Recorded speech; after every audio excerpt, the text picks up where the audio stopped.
We can approve the plan when as this tech fund or whatever comes in, it's sort of incremental thing, changing things to the courthouse. He says that it's in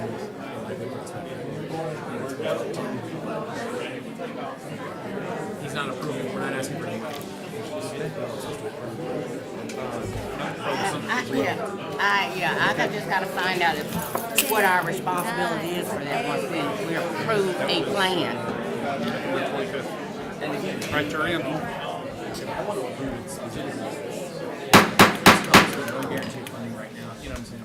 Good evening and welcome to the Spalding County Board of Commissioners regular meeting. It is Monday, December 6th, 2023 at approximately 6 p.m. I'd request at this time that you please silence any cell phones or electronic devices. This time I'd like to ask Bill Bonds from the Church of Jesus Christ of Latter-day Saints to deliver the invocation, and then Commissioner Rita Johnson from District 3 to lead us in the pledge.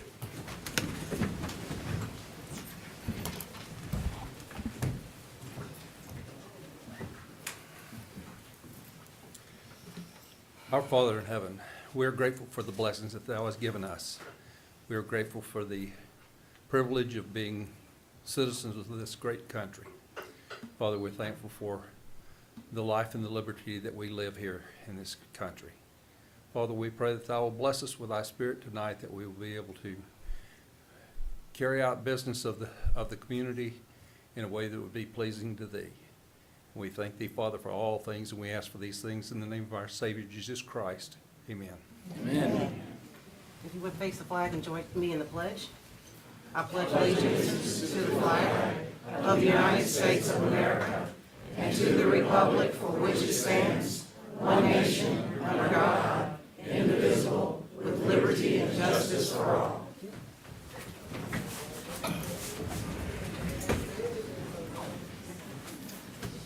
Good evening to all. Welcome. Glad you are here. Just for those of you that are new or first time here or have forgotten how it works, you will see the big screen.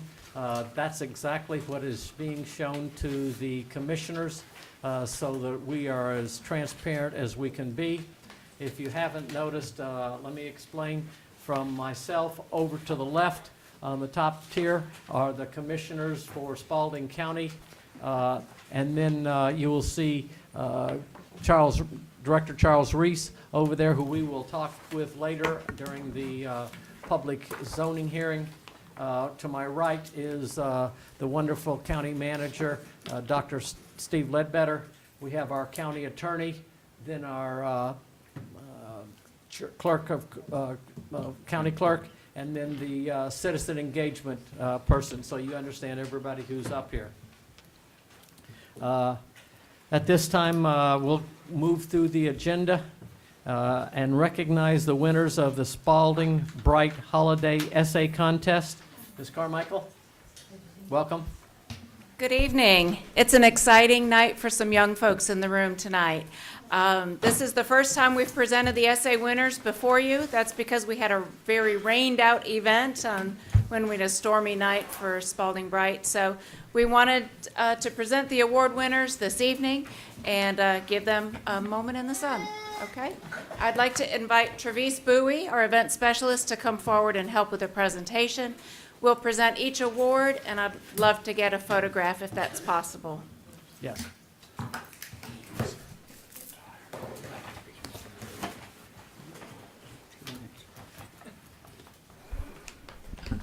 Hello and good evening. My name is Travis Bowie and I am the event specialist for Spalding County Leisure Services. I want to thank the Spalding County Board of Commissioners for allowing us to present tonight. As Kelly stated, due to the unforeseen severe weather forecast about 2 weeks ago, we were unable to have our annual Spalding Bright Light the Night event on November 21st. That is the festive family event that kicks off our holiday lights drive-through in City Park that lasts until December 31st. At the Spalding Bright Light the Night event, we announce and present award certificates and monetary prizes to the winners of the annual holiday essay contest. Sorry, y'all, I'm nervous. Okay. So are we.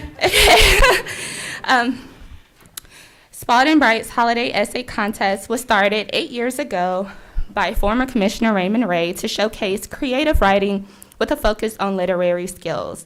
This contest was previously only open to Griffin Spalding County children who were in 4th and 5th grade. This year, we added 2nd and 3rd grade as well. We are proud to say that this year we had the most entries to date. Contestants wrote a 250-word essay on a photograph of their choosing. Some photos that were chosen were personal, and others were pictures chosen by teachers as they got their students to participate in a fun, engaging manner. We were pleasantly overwhelmed with how many entries were received this year and hope that those students and more participate next year. In recognition of our holiday essay contest winners, we are pleased to be here tonight to celebrate and award our Griffin Spalding County youth writers. With no further ado, we present you to the winners. 2nd grade, Riley Noble.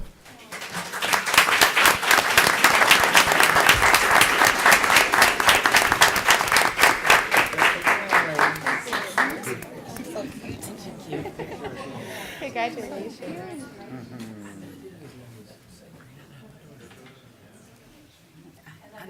Big group picture.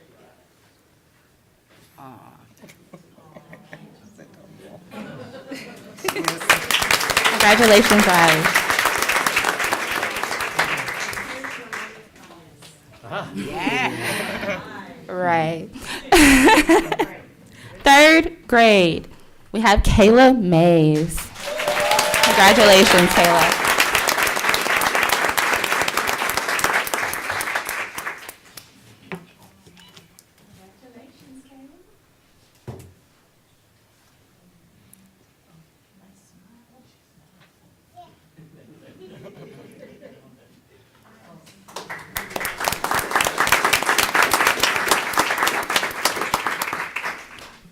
Fourth grade, Bella Che. Congratulations, Bella.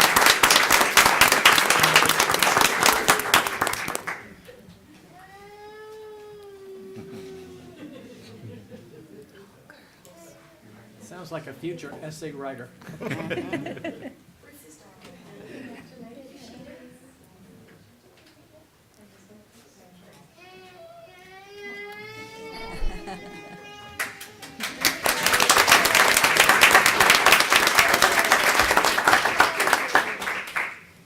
And our 5th grade winner, I'm not sure if he's here, but our 5th grade winner is Basie Oniak.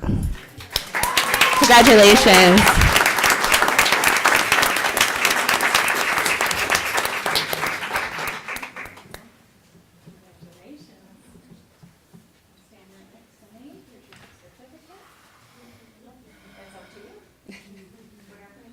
Yes, let's see your smile.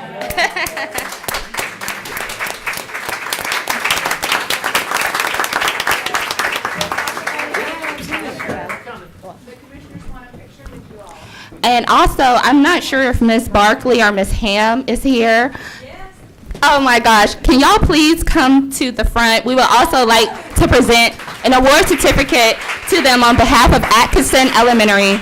Atkinson was the elementary school that had the most participation in the county. Please give them a round of applause. Thank you.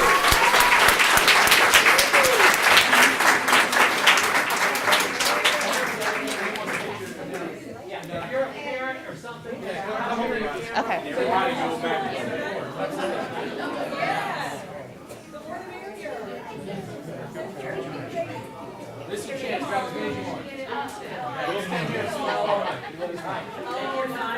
Everybody get set up. DeAndre will collect all of us and we'll take pictures.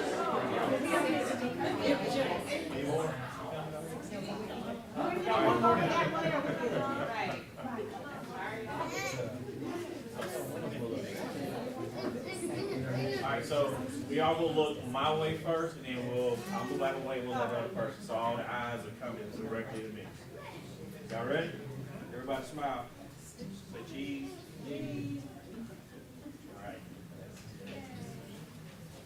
Now, if you want to come forward, ma'am, with your camera, we'd love to have you.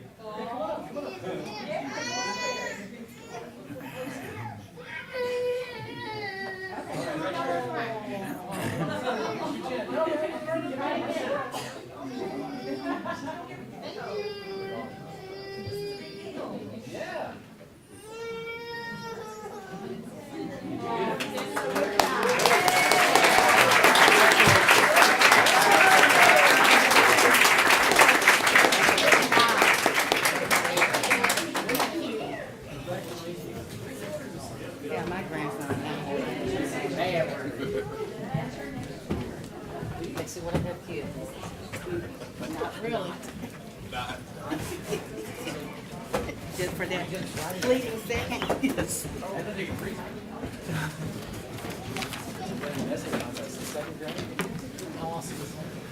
It's pretty good. Rita, did you ever doing that every year? Item number 2, if you want to take the children and go ahead and depart, that's fine with us, we understand. Okay. Oh, because it was canceled. Yeah. Those of you that were here just for the children's And I didn't know that- presentation, the I essay, didn't know go Raymond ahead Ray and started depart this. if you would feel so. She said Raymond Ray started this. Item number 2, Oh.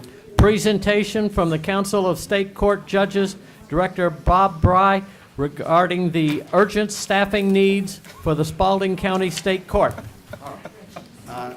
Good evening, everyone. I got a couple items on the agenda tonight. Thank you for letting me overstay my welcome ahead of time. I want to introduce, I have a very special guest with us tonight. This is Bob Ray. Bob is the director of the Council of State Court Judges. So he's my go-to person for how should I do this and how should I do that and what is the best way to do this. So I could not tell you how wonderful this man is, but just know that you have somebody that you're about to hear from that I care very deeply for, and I hope you'll give him your full attention. Thank you. Okay. Thank you. Welcome, Bob. Thank you. Good evening. I don't know how to follow that, and I certainly hate following all those great kids who wrote. Mine's not so interesting. But to give you a little background, I'm Bob Bray. I'm the executive director for the Council of State Court Judges, which is a division of the state judicial branch that deals with just the state courts all over the state. We have 133 judges. We have 73 state courts throughout the state. Before that, though, I was the trial court administrator for the City Court of Atlanta, which people commonly call the Atlanta Traffic Court. So it's possible I've met many of you there at one time or another. But that was the largest trial court, one of the third largest trial court in the southeastern United States. And it was a great experience. When I retired from there, I got recruited by the Chief Justice to come up to the state. What I wanted to tell you about your judge here, Judge Thacker, is he's worn out. And if you don't, you may not know it from talking to him, but I'm sure if you talk to his wife, she'll tell you that something has to be done. And he's just one of these nice guys who is willing to take on all the work and keep taking it on and just doing the best he can with what he's got. But there's a point when you have to make a decision that you need someone else to come in. And when I first started with the council, we had 84 judges across the state, and now we have 133. So the population, the growth of this state, the economy of the state have continue to bring more people in, and you're going to have that. And in my report, in the appendix, some of the things I placed in there were some of your economic outlooks that you actually put together, that you all have commented on over the years. So your county is strong, and it's going to continue to grow. So it's a time when you really need to have someone else. The charts you have on the screen there are probably the meat of the report, really. And it shows that over several years, there has been an increase not only in the caseload, but in what we call judge year value. We had a study done several years ago with the National Center for State Courts. We did it along with the Council of Superior Court Judges, where all the judges kept track of the time that they spend on various cases, because some cases take longer than others, all right? A traffic case doesn't take as long as a medical malpractice case. So you look at the time it takes a judge, an average judge, the average time it takes a judge all over the state. And these are the times that you come up with in the report. You'll see the times that they have for each category. So when you look at the caseload that the court has and analyze it compared to the time that is being spent by the average judge across the state, you come up with a number and you divide it by the number of minutes a judge has available in a year, and it tells you how many judges you need to have to work that caseload. And that's all this report really goes through. You'll see charts in there that have shown that Judge Thacker's been working more than a full-time judge ever since I've known him. and especially the last 5 years. And apparently in the last 2 years, you've had some more law enforcement activity too, which has increased your caseload and the criminal caseload tremendously. And that puts a burden on him. Now, he's a nice guy, so he's not going to complain, but it wears on you. There gets a point where it's a burnout. I understand one of you is a surgical nurse, right? Or was a surgical nurse. How many operations can you handle in a day? All right? 2, 3. So all of a sudden now you're handling 5 operations with the same staff and at the same pay. And you do that because you're going to get through it. You know, you'll make it work. And then maybe all of a sudden 2 months later, you're going to have to do 8 operations in a day with no extra staff, no extra people. So that's going to burn you out. You're not going to be, you're going to be unable to disconnect when you have those individuals in front of you and you're dealing with their situations on an individual basis, and you're taking that to heart and you're finding the truth. And in state court, we actually try to help people. We don't have as many mean people that have to be taken off the street. We actually try to rehabilitate people and make them more productive. That's what accountability courts are for. And when you have an accountability court, you can get people back to be productive citizens, and you're taking also money that you might have used to incarcerate them and saving that money. So in the report, you'll see that he is actually, even 2 judges, is getting close to where you're starting to creep into a 3rd judge.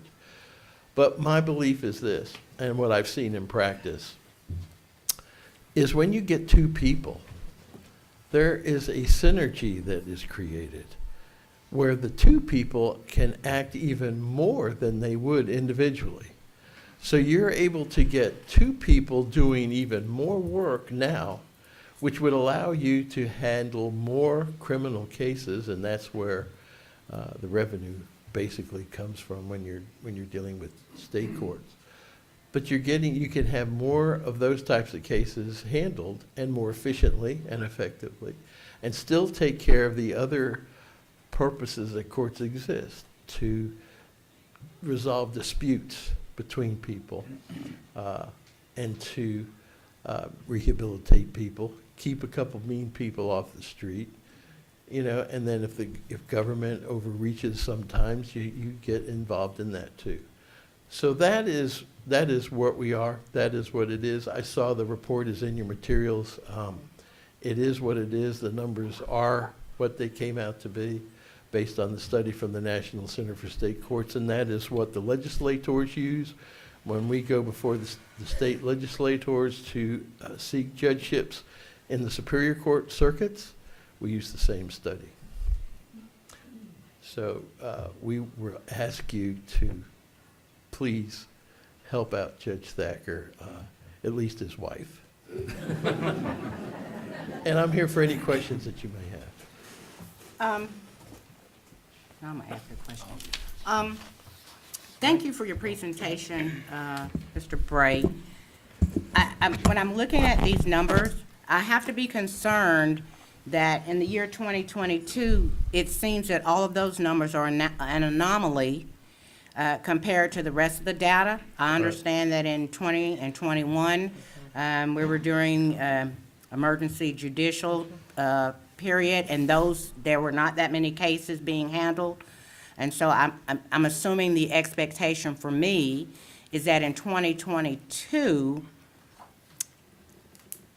It's my understanding, Commissioner, that that year was a lot of camera cases, cases that are made from cameras that are located in school zones or on school buses or things like that. But but when you had the tornadoes come through, a lot of those cameras were disabled, and so the tickets weren't able to be written. So it was my understanding from what the judge's staff told me that created that difference. But even with that difference, you're still looking at over 2.0 for the number of judges it takes to handle those cases. Yeah, I'm sure your documentation is correct, but when I look at all of the numbers for all of the years except for 22, the bell goes off for me. Sure. Because those numbers do not track, But you're. like they did from 17, Sure. 18, 19, I and agree. then beyond that, so. It took a while, but now you're there. Well, Yeah. yeah, and I'm not really sure that we are there. I mean, not that I'm not saying that the judge doesn't need help. I'm simply saying that for me, those numbers don't ring true to me because they come after COVID. And so there are, multiple things that have to do with how that we came to that. And I'm not doubting that they didn't have 40,000 traffic cases. But when, in the previous years, the highest that you have is Sure. $5,000 or $6,000, it's 1,000 cases. It's really hard to go from 6,000 It is. cases to I understand. 40,000 cases and feel, how does somebody do that? Well, Okay? there are explanations for it, and I understand what you're saying. Some of it has to do with who's in your law enforcement official at the time and what their priorities are on the types of cases that they present. Because when you're looking at the types of criminal cases, it's going to be based on the sheriff and local law enforcement agencies that feed cases to the state court and what their priorities are. So sometimes that changes with changes in leadership and those aspects too. What would you attribute I don't even know, 4,000% increase of other traffic incidences or cases in 2022 as opposed to what you project? Because I know that 23 is a projection based on, so I'm assuming if the first 6 months was 9,000 or whatever, that the projection would be that it would be 18,000 on the other end. So we're talking about an additional 20-something thousand cases. So I'm pretty sure the judge wasn't working at night. Maybe you were. Maybe you was doing something that we didn't know about it. I think the answer is yes. But you wasn't having court 24/7. Not that that's not a bad idea. But you see what I'm saying? In my Yeah. brain, I can't, Yeah. these numbers don't. The way it works is there are a lot of cases, especially in the low numbers, those minor traffic offenses, they don't even, most of them don't even show up in court. A lot of people pay those off ahead of time. So the number of minutes attributed to those minor cases is small. And that number comes from what judges across the state spend on those cases. So if you have a lot of camera cases, I've been caught twice, all right? You get a letter in the mail, it's got your tag on there, and you mail in your money. But I've also noticed that the cameras go off on Sunday mornings when the school is closed. And so there's some tags being issued tickets, and somebody has to go to court. Somebody's not going to pay that. They're going to want to contest that issue and go to court. So you don't really know which cases you're going to have that are going to end up in court in those situations. So that's why minutes on those types of cases are small, because most of the time the judge takes a plea or doesn't even handle the case. Maybe they pay him at the office. But those cases that they actually do handle, they may take a minute or two. Judge, what I've found as well, I'm the resident defense attorney, right? So what I've found is comparing, for instance, us to Henry County. Now, Henry County, on page 8 here, you have it down as just above 5,000 or 5,800 cases per year per judge. Of course, even if you went by just this year's number, we're at 21,000 cases per judge, which is 5 times as much. In Spalding County, because of that, our solicitor's office has to say, hey, let's make a deal, how about I'll lower this and kind of move it through, whereas Henry County can say, no, we're not lowering this, your guy's guilty of this, and if you want to lower, you're going to trial. We, as defense attorneys, hate going to Henry County, because it's like, I got to pull teeth to get this, whereas in counties where, even like Clayton, with just 7,500 per judge, they're already overwhelmed and swamped, and they're moving these cases through as fast as they can. Right. And yet, and what that means, now of course the judges don't get to say this, but I got to take my defense attorney hat off and put my county commissioner hat on. that means that my clients get lower fines because they've got to make a deal to get these cases out of the way and clear this huge backlog instead of going to trial all the time. Whereas in Henry County, it's, no, you're paying the maximum fine, or we're gonna sit a jury. And then most people go, well, fine, you know, I'd love to have less of a fine, but, and so they collect a lot more in fine money per judge, like a lot more, or per case, I shouldn't say Right. per judge, because if you multiply it times the total number of cases, we're still, but per case, their average fine is probably much higher than ours for the same laws, for the same jurisdiction of stuff, for the same, you know, kind of general spread of Right. cases. And it's because they don't have to make deals there, and we That's do, true. because we That's have true. this drinking from a fire hose, you know, of litigants coming through, That's so. right. That's a good point. But I wanted to just point this out on page 8 of your presentation here. You know, you have Clayton County at 7,500 cases per judge per year. Hall County at 8,700 cases per judge per year. Henry County, 5,800 cases per judge per year. Coweta County, 7,400 cases per judge per year. And now, so maybe we don't, you know, you have the 2002 number of 44,000 cases per judge, but even if we just use this year's at 21,000, we're 3 times higher than the next highest person, like the next highest county. Like those are pretty incredible numbers.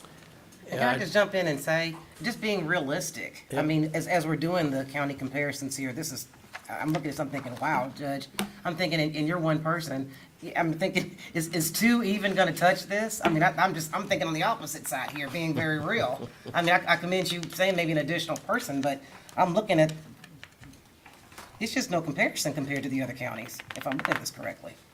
Well, and I think Commissioner Flowers-Taylor has a good point in that, where are the numbers gonna level off? But I don't think they're gonna go back to pre-numbers. I think that 21 is a good, solid projection moving forward, as to what we will be looking at. So, but yeah, I don't think we're gonna go back to 44, but I'm gonna tell you, 44 kept me up at night. But 21 is gonna keep me up till about 11 p.m.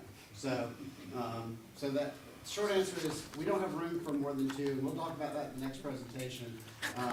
But the short answer is we will get there someday, but I think 2 would be just the right next step. So, Now, there's one more point that, Judge, you make on page 6. All trial judges in the entire circuit have an administrative assistant, except for Josh Thacker. So Judge Thacker does this crazy caseload, and you don't have an administrative assistant. no, but my team makes me look better than I deserve, so. I mean, You do have a great team. You do have a great I team. the There most- isn't it? I'll go and tell you, I say it every day, the luckiest judge in the state of Georgia. We have the best team in the state of Georgia. Don't tell Bob that I said that about the other judges. But, you know, the fact is that my team makes me look better than I deserve. And I'm very grateful for everything the state court team does, and that's across the sheriff's department, as well as myself, Debbie Brooks, the clerk, the solicitor's office. We now have the sentence enforcement. Thank you for that. It's going very well. And so there's just a lot of people that work really hard, just as hard as I do, to make this work. And it's working, so we can't keep this pace. So I'm just not understanding, what is the administrative assistant position? And we have tons of administrative assistants. Why do you not have an administrative Well, I don't assistant? have one because I originally volunteered not to have one in 2017 when Edith Ray left to go become chief deputy clerk. You all said I could either hire a staff attorney or an administrative assistant, to which I said, I'll take the staff attorney. I can send my own emails and answer my own phones. Well, that was when the caseload was 1.2, or, you know, frankly, more like 6,000 cases. And we've just grown past that, and I'm no longer able to function without an admin. And so what the admin does is it manages the judge's docket, sends out letters, responds to emails from attorneys, which thankfully Alexander Hope, who's here with my staff attorney, he and I kind of split those duties now, among our other things. Do you think that one administrative assistant would be sufficient for both judges? No. So that you would want an administrative assistant for both? Yeah, I've already got that list of things that person would be taken care of that I would hand off, and that, it's easily a full-time job. What about staff attorneys? Would both state judges need a staff attorney as well? I would think so, yes. So that's the standard setup, is the judge, court reporter, which Ms. Kathy Leach is here, staff attorney, and administrative assistant. The judge's office, Is now, four people. just one accountability court coordinator, so Leslie Heffernan would still just be one Right. coordinator. But the core group of the four is supposed to be four. And when the Superior Court judges travel, that's the entourage they travel with. Since we're getting into it, I know that Judge Essery comes in and helps with the accountability court as a senior judge, but we have to pay him to do that. That's correct. How, That's the how, only reason I haven't drowned, is because of amazing people like Sid Essery, who have come and sat the bench countless times, and y'all been very kind to me with the senior judge. Y'all been very kind to me with the senior judge and extra court reporters to run second courtrooms. how much do we, I mean, I know that in the Superior Court, they get like $1,000 a day when they come in. 742.37. Per day they come in. So Who is if, that? He does half days. He does a lot of half days, so okay. half per diem, half days. Yeah, the Superior Court judges, if they come in for 5 minutes, they charge for the whole day. That's, This is why Sid Essery's amazing. So, my question is, I see the documentation for the accountability court, and I realize that the accountability court meets once a month, twice a month. In Well, I the think- courtroom in front of the judge. They Well, I- have well, I think- nightly meetings with the participants. Yeah, where that's the stuff judge going gets on involved every twice. single day, Yeah. including most weekends. Say that again? There's something going on every single day, including 2 weekends out of the month for testing, but there's only a courtroom day twice a month. Right, so the participants and the staff of the accountability court are every day of the week and 2 weekends.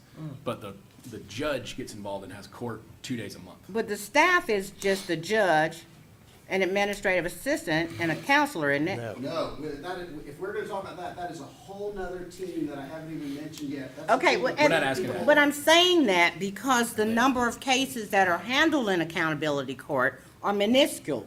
That's Yeah. correct. Because clearly, many of these people that you're having, whether it's mental or addictive, should be in accountability court. So my thing is that, are we really getting our money's worth if we're seeing 20-something people maybe a year? And I don't think that they're up to 20 a year yet. I think when I talked to you last year, it was 13 or, No, we're up to 28 as of right now. Yeah. But the reason why it's working is Sid Essery. The reason why it's working is that Sid Essery, for not the money, we only pay him a little bit, but he's there every day managing it for us, for me. And he is there every day even though he's retired, he's there every day from about 10 to 2. Helping, signing off, meeting with people, everything. And he only charges you for 2 court dates a month. Wow. But he's there every day, and when, God forbid, someday he's not there, I'm going to have to figure something out fast. well, So- I don't even know how you're saying that because we already told you needed to figure something else about that 3 years ago. So that's not news to us. I'm simply saying, in the bigger scheme of things, are we really, I mean, does that, because Judge Essery is paid through a grant. No, he's paid through date funds, which are Yeah. not taxpayer money. So he's. Okay, paid- so that we're not paying him is what I'm saying.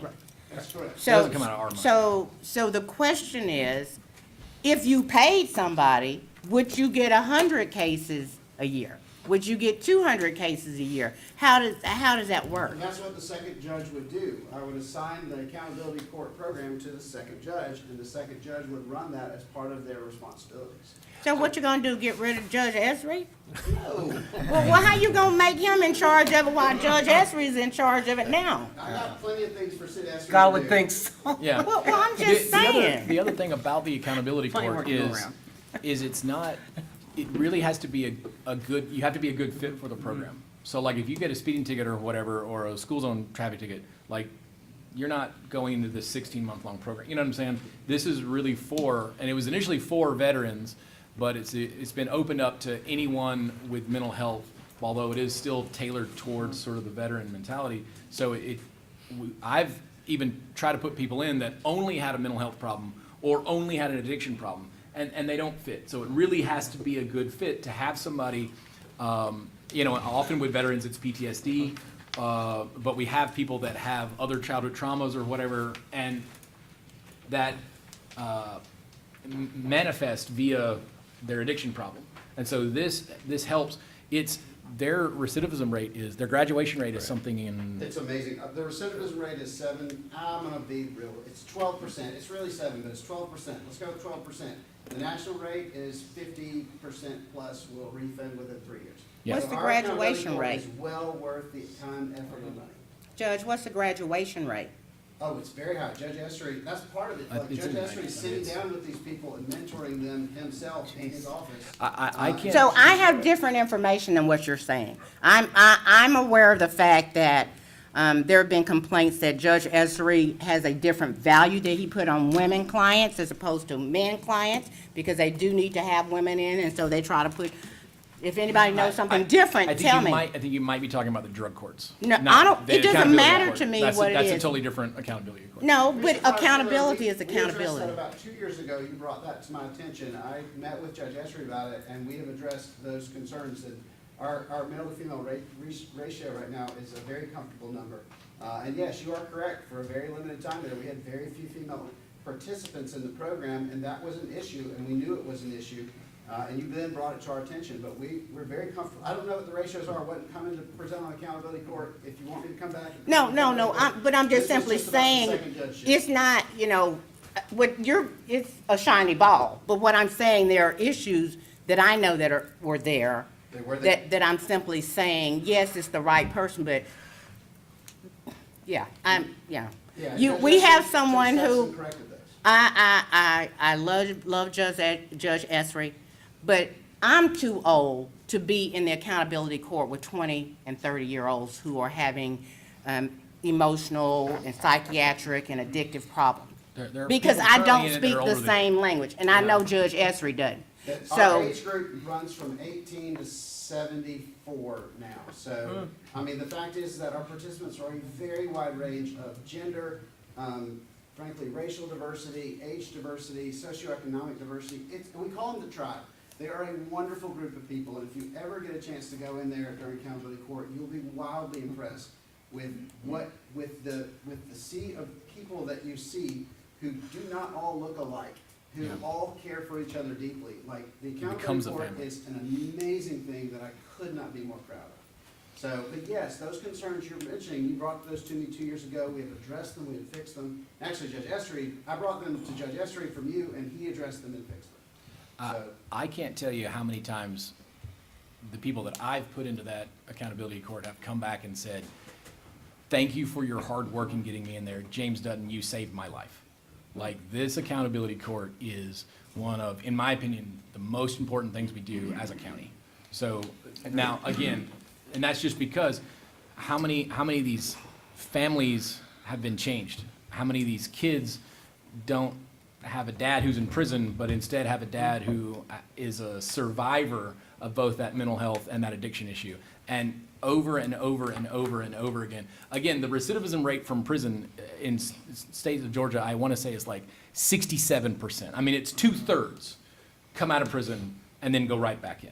2/3. Whereas you're effectively in single digits when you really look down at the numbers of this, of people that are going to fall off that wagon after this. Like, this program, if we could replace all courts with accountability courts, I'd be in favor of it. But it would be very expensive because we don't have the bandwidth to do that, and I'd like to unfortunately. point out that if you look at the book, you'll see that the accountability court participants are one of the highest numbers of time per judge that you will see Like in 500 there. or something. So, like the camera cases we're talking about, those are valued at 2 minutes per case, statistical, but I don't remember the number, but the accountability court number It's is like one of the 500 highest. something. Yeah. So, 750 minutes per case. So, anyway, again, didn't come Well, to thank talk you about for the- sharing You this got with more us. presentations through. So Yeah, sorry. It's stuff to read. Okay, thank you, Bob, we appreciate it. Thank you, Mr. Bray. Well, actually, Bob, I have one more question. What is the step to take? Where do we go from here? Like, we see that we need a second state court judge. Where do we go from here? Do we need a vote? I know it's a state thing, they have to vote, but how do we get them to vote? Well, I would first vote, because you all have to pay for it, okay? But then you have to change the local legislation that created the state court to increase the number to authorize that judgeship Okay. and staff if you have another solicitor. But effectively, in your experience, once the county votes to fund it and whatever, Yeah. the state says, Right. Your local delegation usually falls right in step. And of course, we're not asking you to vote tonight. Tonight is just to bring this to y'all's attention, answer your Yep. questions, and start a dialogue. Yep. So, Thank you. Thank you, Judge. guys. Thank you, Bob. Thank you, Mr. Bray, for sharing that. You're welcome. Thank you. Sheriff Dix, did you have a comment you would like to come forward? Just a second. What? Yeah, I would like to set the record straight on something about our school speed zone camera program. Nobody has presented one to us that came after hours, on holidays, or on weekends. So I don't know where that information, did that information come from Spalding County? I want to make sure that that is known. He is not talking about Spalding County. Got it. Sheriff, ask the judge who sees all those. I haven't seen one yet. Sheriff, in the last 3 months, I've had two that you guys have had to take back because they were after hours. I personally have had two. Not that were mine, but there were clients that came in and said, "What do I do?" And I said, "Call them. They'll throw it out." Nobody So- has presented one to me. Yeah. And I haven't seen one. The major, and his name just dribbled out of my ear, but the major went, "Oh yeah, this is an after hours," and threw it out. All right. Thank you, Sheriff. All right, Judge Thacker, we're back with you. Item number 3, presentation by Judge Josh Thacker and Alexander Hope on the proposed 5-year plan for renovation of an existing courthouse to provide the ability for continued courthouse operations for 4 to 5 additional years. Judge Okay, Thacker. so these two are tied together. So obviously, I came up and Bob gave you the presentation, Director Bray, on the fact that we need 2 judges. As we all know, I call our courthouse the camper van courthouse because we're all on top of each other. And what we're gonna do tonight is, you'll see we're here, but we're also on the new business as a vote. I wanna reiterate to all of you what I told you before this meeting. I'm not asking for money. I'm not asking you to vote on the second judge. What I'm asking you to do is be very aware of these imminent things that are coming. And we will be asking you to vote on the plans that are about to be presented as an approval, but I'm not asking you to fund them tonight. Right. I'm asking you to cut us loose and let us go do our thing. So, just like I did with Director Bray, I'm gonna yield the floor to, Mr. Hope. As you all are aware, he doesn't need introduction at all, but just to be very careful, he's my staff attorney. He's an amazing spatial thinker. He is the project manager on all of these crazy ideas that I come up with. And so he is the one who worked with, the architect, to come around and help us figure out how can we get from now to 2030 in the courthouse without having to think of more drastic options. And this is the plan we've come up with. And I want to make certain you all hear me say that the 100% of the elected justice officials have reviewed this plan and are unanimously in support of it and are asking you to vote tonight to approve this plan as the plan for the courthouse.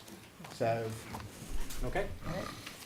Thank you. And I think they are just going to go and look and see if they have a copy of the presentation that we wanted to give, because this is not the first page of that presentation.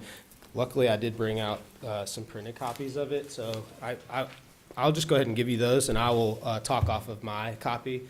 This one isn't going to be entirely helpful. Okay.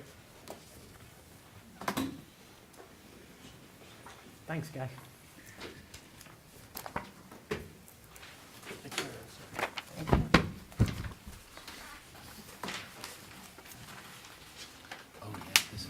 So I apologize to the crowd, but hi, I'm Alexander Hope.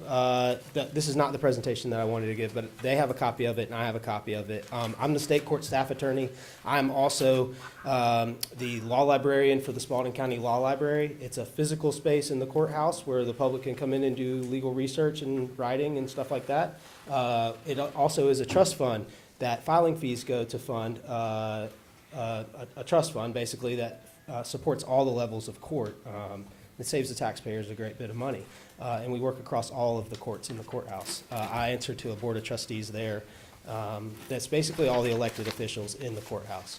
I'm also the co-head of the JFC by way of those jobs and also being the president of the Spalding County Bar Association. I'm the immediate past president of the Spalding County Bar Association. So I've kind of, I don't His know wife how thinks I've he's too ended busy up in too. all of That's these, in this role, but basically, we've had a couple, I wanted to start by showing you a couple of pictures of things that we've done recently that were huge successes. And the first was the hearing room that we've created out at the jail, and we just completed that. I'd love to have you guys out there. But we basically had a space in the jail that wasn't great for court, and it also wasn't entirely secure. It was secure, but it wasn't comfortable for the court staff to work there, and most people weren't working there. So on page 2 of the presentation that I was going to give to you guys, you'll see a picture of our former hearing room, and what we did was have an architect that we know through working on our Justice Facilities Committee come in and talk to us about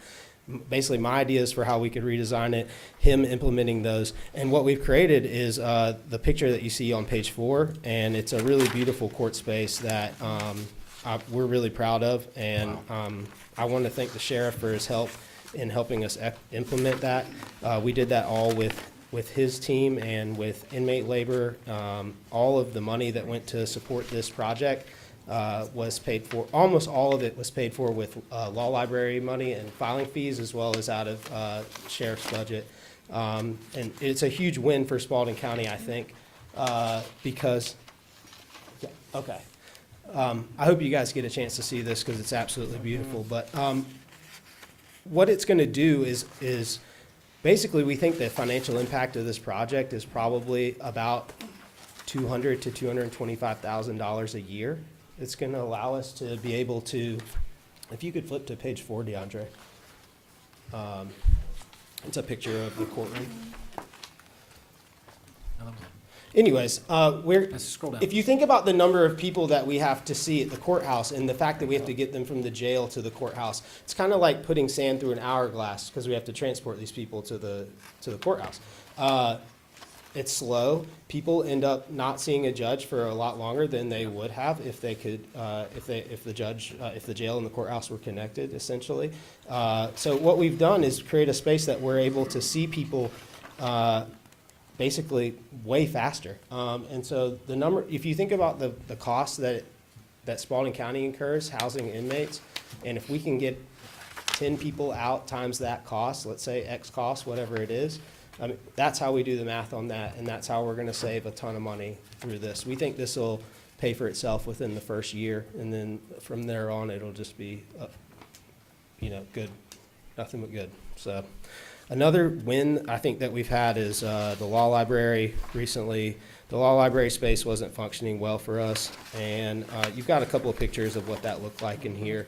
It was outdated and didn't work well for the way that law research goes on now, which is mostly digital. And so what we did was think about a place where our employees could use, but also our visitors to the courthouse could use. And we created this space. This space came in, again, under budget and through identifying things that we were paying for that we didn't need. And we were able to basically pay for this project in the first year. And I'm just showing you these as to show you a couple of things that we've done facilities-wise that have been really great, I think, lately. And so when we come to you with this new idea, I hope that you guys will think about that a little bit. But the new idea is that everyone knows that the tax commissioner's space has been vacated. I think by now everyone's had a birthday. It's been about a year. And what we were left with was, all right, is this space right here.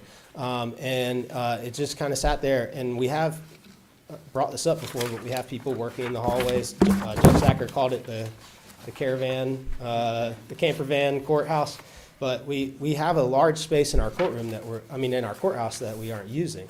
And so if you flip to the next slide, Judge Sacker and I personally, literally, we decided to go in with sledgehammers, and we demoed the space because we need courtroom space in there.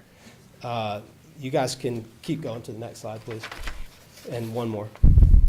So what we've created is a courtroom, basically, with furniture and things that we've been able to find around different facilities for free. This is all $0. So this is where people are having court, and I will say this room is being used every day. There's such a need for that. Child support is in there, ADR is in there, other attorneys that are just needing space to meet with people are in there.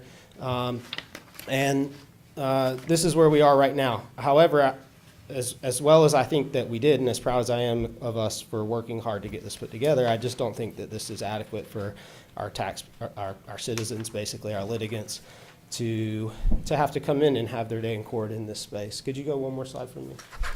So for a long time, we've known that we needed to build out the first floor space, and we partnered with an architect who is amazing. The guy, Doug Shaw, I think you've met Doug. He was on our Justice Facilities Committee. Doug is the architect that worked with us on the jail courtroom, and this is what Doug came up with. And this is the plan for the space on the first floor. It includes a large non-jury courtroom and has a judicial chambers on the other side, on the interior of the building, with a judge's office up in the front. And you'll notice it says probate judge. And there's a reason for that. If you could flip one more slide for me. That is because the way our building works with the way people come through it and the way that inmates are processed, we deal with dangerous people at the courthouse. We have to have security infrastructure to transport those people, keep them separated from the public. The courts that, like state court or magistrate or superior court, there are a lot of people in court. There's a lot of visitors, and there's a lot of people outside the courtroom when we're having court. It didn't work. We all unanimously agree we need another jury trial courtroom where we can try serious criminal cases with anyways, and keep the public safe. But it didn't work to put that courtroom on the first floor because of the number of people that would be in the lobby where we're conducting our security screening. There's no place for those people to sit. It's not a safe thing to have a lot of people lingering outside that courtroom, right where we're trying to intake and have people ingress and egress. So the call for this plan, and let me remind you, every elected official in the courthouse has looked at this, and they all agree this is the right way that we need to do this, is to create a jury trial courtroom in the probate court suite. This does not require moving any structural walls. It doesn't require, there's a small plumbing part of it for the jury room. We think it's going to be pretty easy. It goes through, anyway. It would work really well for us, I think, to have this. It would create a space that the Superior Court could use, the Magistrate Court could use, the State Court could use. It would get us, again, you get a first floor hearing room that everyone can use. You get a second floor courtroom that we can try any level of criminal jury trial or civil jury trial. You make room in the back of that for another Superior Court judge, or if you added a State Court judge, there's a chambers for that judge right there. So that would be moving the probate court from the second floor that currently occupies that spot To the first floor. and then creating a second state court courtroom up there. It would basically be, yes. And there's an elevator that's specifically for inmates. Yes, that is would that get little, there, right? That would the keep them- X right there, Commissioner Dutton. Oh, on the back there. Yeah, you should be pretty familiar. See where TLT, and then there's a little box with an X in it up there. That is, Oh, yeah, yes, okay. that is the inmate elevator. And that is, that is the toilet next to it in that little interior chamber. I'm with you. Yeah. And so the way that we were able to create a bathroom for the jury was our architect called to tie the plumbing in through that stairwell into the inmate toilet. So they would come out into That's the the most existing complex hallway, part. come in via. Right, so Okay, I'm with you, yeah. the grayed out crisscross area is the secure hallway that the state court chambers opens onto and the solicitor's Yep. office opens into. This would allow both judges' chambers to open into that secure hallway. It would allow inmates to be brought in and out of that secure hallway without having to interact with the public.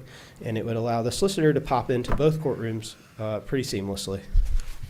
What are the diagonal lines on? Oh, second that floor? is just a part of the plan that's not there's no change there, basically. The bottom part of that is the. Isn't that a courtroom space? Yes, where you ma'am. have that? That's- So you're wanting 2 extra courtrooms on every floor? You want to add an additional We courtroom want on to every add, floor? well, we knew we needed to build out the first floor, but the first floor build out didn't make sense for a jury trial courtroom necessarily. So we think it should be built out for a non-jury courtroom, and we should move the probate court down there, and that will be the probate court, but also all the courts can use that courtroom. It'll be the current probate court courtroom is about the size of the county manager's office, and none of the other courts are able to utilize that. It doesn't work for them. If this courtroom space will be able to be used by anybody, and even if we're not doing a jury trial, we can take pleas, or we can have preliminary hearings, we can do civil cases, all kinds of stuff down there. Camera tickets. I think anyone would be able to use it across the county, frankly. But that was because none of that requires a secure inmate walkthrough or anything. Whereas if you created another state court where the probate court currently is, you could move the secured inmates. That's the reason. The inmates is already the security infrastructure there. The inmate elevator opens into that hallway. There is a secure hallway back there. It just works. And as you all, the sheriff, are well aware, our courthouse is a security nightmare, so it took us a very long time to finally do something that we all went, well, that's about as secure as we can get, and do it and save the courthouse. And it works for people flow. Again, the lobby is the place that we conduct security screening. And the number of people that sit outside of our courtroom and have quick meetings with their clients that are waiting on family members, it's so many people that the security area where we screen people in our courthouse would become chaotic if we had a trial court, like the probate court is a trial court, but if we had a state court or a superior court going on the first floor. So what is probate court open work area?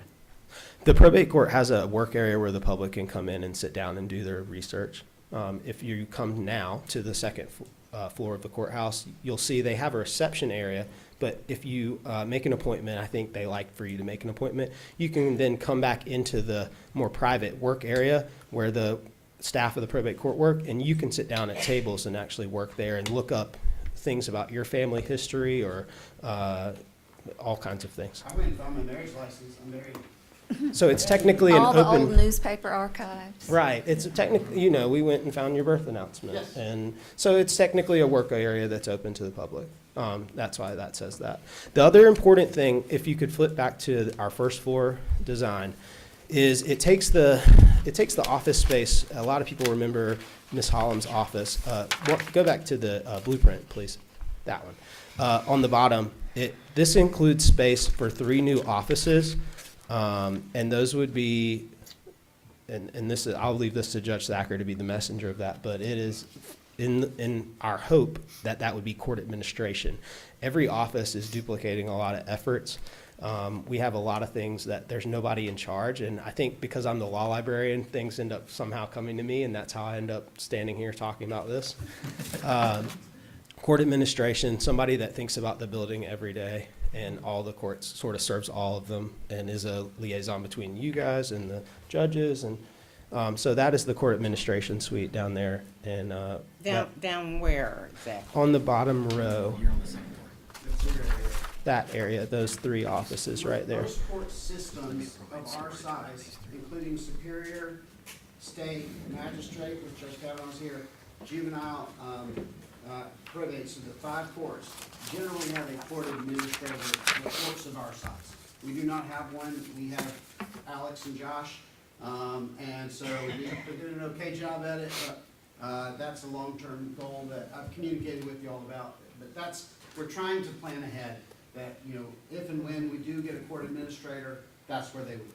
That space is vacant. We would build it out as 3 offices right there would be the proposal. And hopefully one day if we hired someone to work in there, that's where they would go. If you flip to the 3rd floor, if you don't mind, that one is also exciting. Our magistrate court is basically, they're not homeless. They have a wonderful suite upstairs on the 3rd floor, but the certain days that they have court, they have up to 20 people that are in the courtroom, and their current courtroom space again is like about maybe twice the size of the county manager's office up there. It's not very big. It doesn't. Not even this deep as this area here. and it doesn't work for them. This calls for the space to be slightly reworked and taking the open work area that is towards the interior of the building on the bottom and creating a hearing room about like the courtroom that we built at the jail, I would say, like roughly that size, maybe with a little bit more room for gallery. And then having the people that work in that workspace go and opening up the existing hearing room, which is the one that has the, I think it says 213 right there.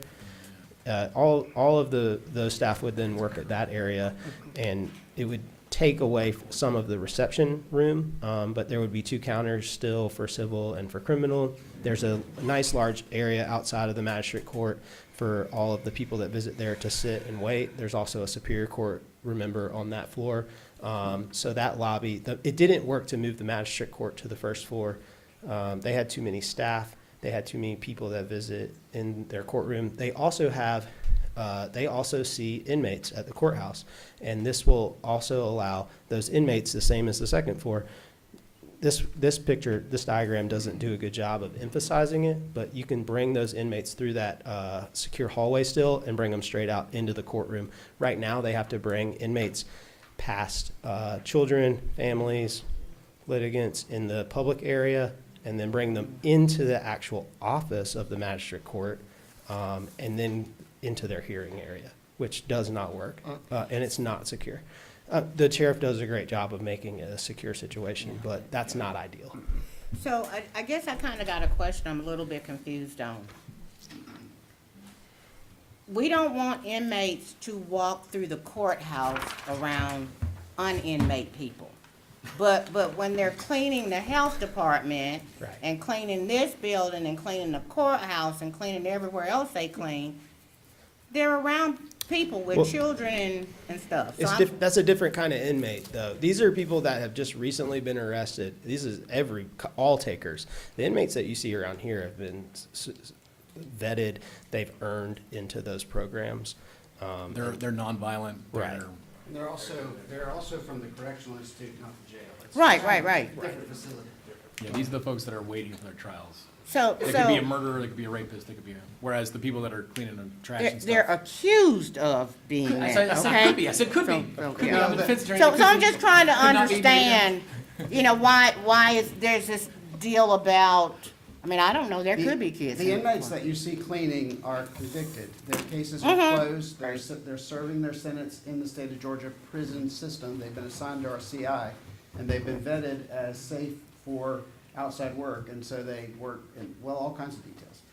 The folks we're talking about is the folks who have just been arrested, their case is open, they have allegedly committed a crime, as you would like to say, and appropriately. And so that has not been determined, but that's not those folks are not gonna come work anywhere. So they're gonna stay out in jail. Well, but I'm saying, if you're talking about them, clearly they're gonna either be shackled or feet, whatever.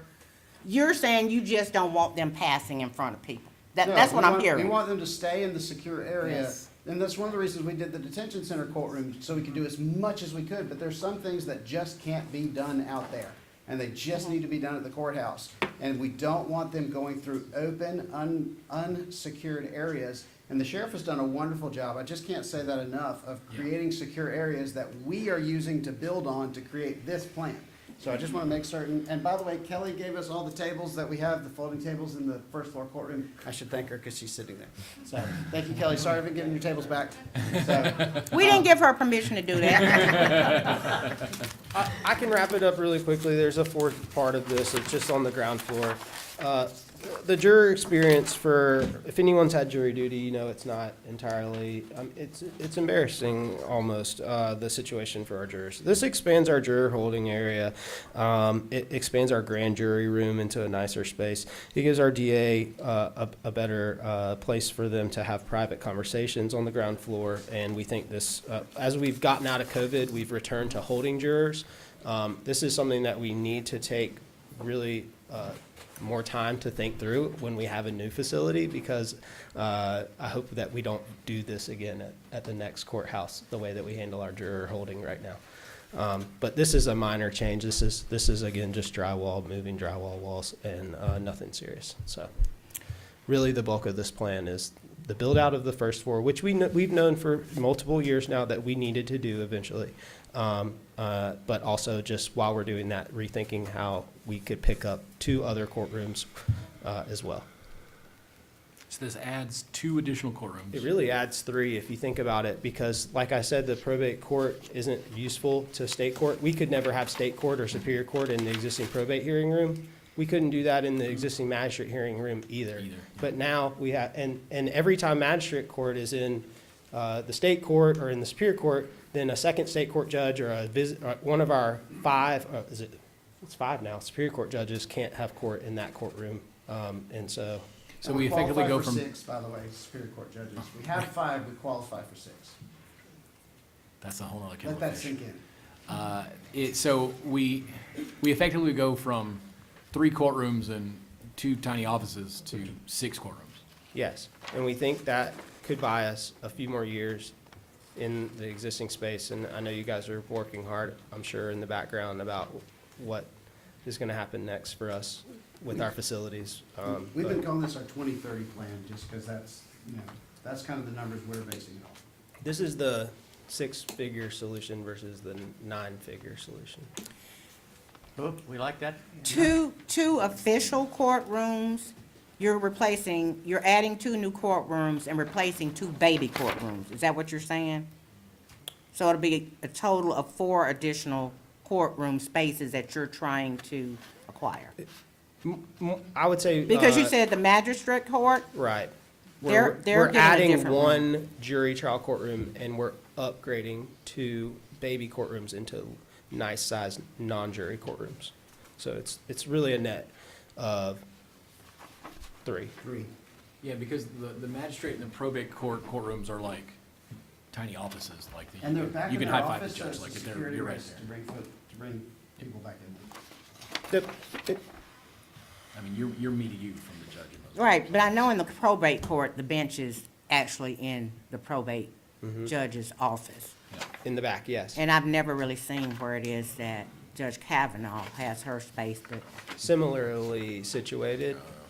yeah, I mean, You gotta like walk through their. And buildings I like, get would to it. invite you to come, I would love to show you this. A lot of times it helps to see it in person, and I can walk you through yeah, all I'm of those. just very stick figure, and this really just doesn't really mean a lot to me. Well, let me, Go see it. let me come and say, and I'm like, I don't spend a lot of time over there, but I can, looking at the pictures, I've spent some time over there, and I can honestly tell where these improvements that you're discussing These are are, very important, or needed. I can see that, if anything, for the safety of us, or people that are in there with the inmates there, totally. Well, but also move it through faster.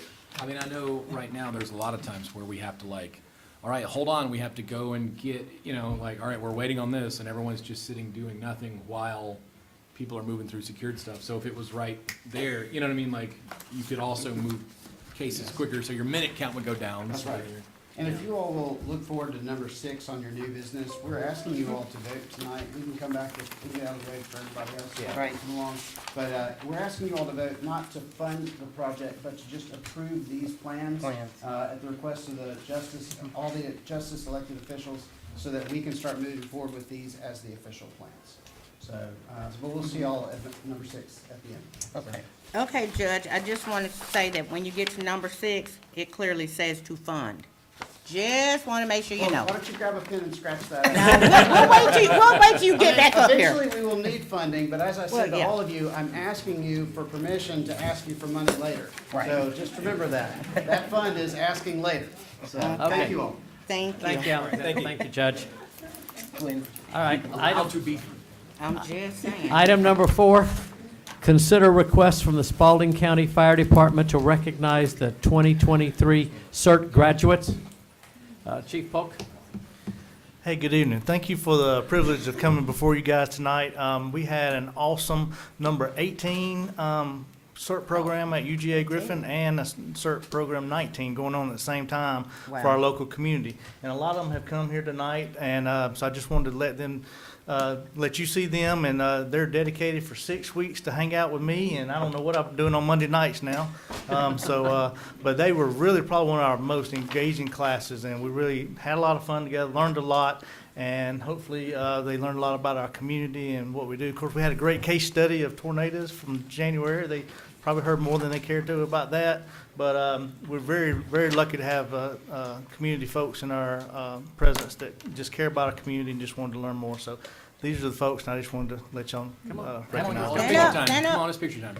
Yeah, it's picture time. Come on. Where are they? Do you call them by name or?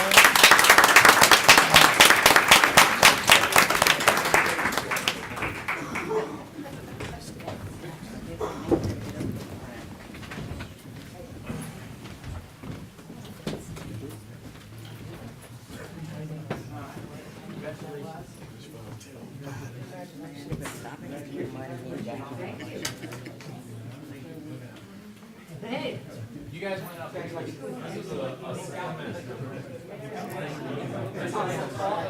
four sons learned how to tie a bow on one hand, and now I drive down the road and I said, this guy right now. No, need 2 rows, yes, 2 rows. Inspired me right here. All right, if we can get 2 rows. Ladies in front, and then Those of you that are a little less height challenged than me, We can work with that, we good with that. How about that? you can stand up, stand up. We'll be able to do this.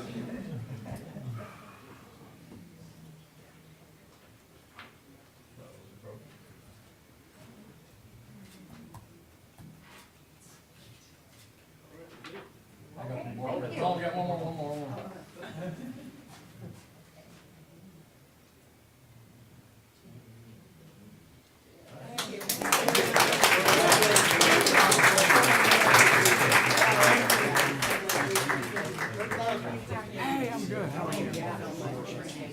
More than you know.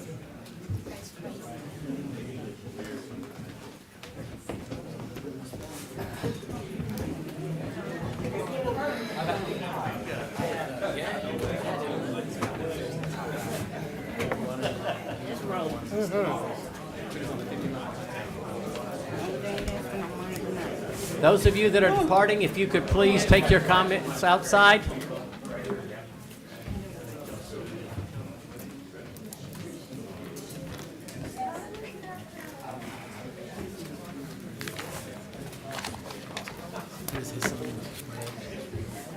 Gwen, that's the kind of people you need to talk to. Trying to get involved. Yeah, we get their name from Glenn. That's all right. I mean, that's, all right. Item number 5, the Spalding County Board of Commissioners would like to recognize and congratulate, first, Fire Chief and EMS Director Glenn Polk for being named Emergency Director of the Year by the Emergency Management Association of Georgia.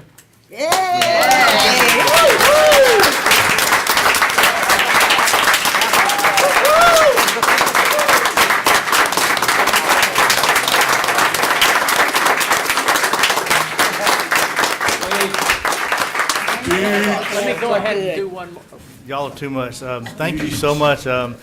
It's definitely very humbling. I was very surprised if you want to see some other pictures of my surprised face when Mary, Dr. Ledbetter and Chief Bird brought Mary up there for me, and that was very special, and I cannot thank y'all enough for doing that. It was a special time because, I mean, y'all know my passion for this in our community. And but we're the envy of a lot of folks around us, and a lot of people don't have what we have. And I told everybody I should break that award up into a million pieces because everybody up here for your support, and everybody that I call in the middle of the night and don't hang up on me should get a piece of it. So we're very blessed, and I definitely couldn't do it without Mary and her support. And so thank you so much. I'm just the luckiest guy in the world. Thank you.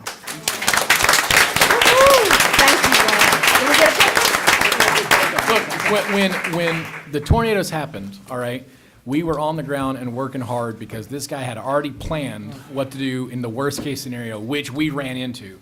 And metro counties with 5 times our population, months after, were calling and saying, hey, can y'all send some of your extra bandwidth up to help us? We still have people trapped in their homes. Like, we were ready because of this man right here.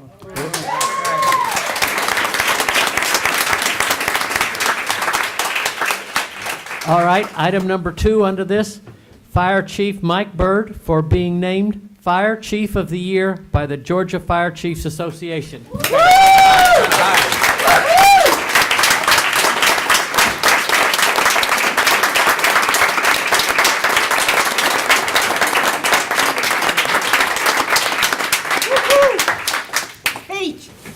to say thank you, and I'm just very fortunate to be a part of a wonderful team, to include each one of you in front of me, to include all the wonderful people that serve the Spalding County Fire Department, and my partner in crime, Chief Pope. So thank you very much. I really much appreciate it. Thank you all. Thank you so much. Don't walk too far now. You gotta come a little bit.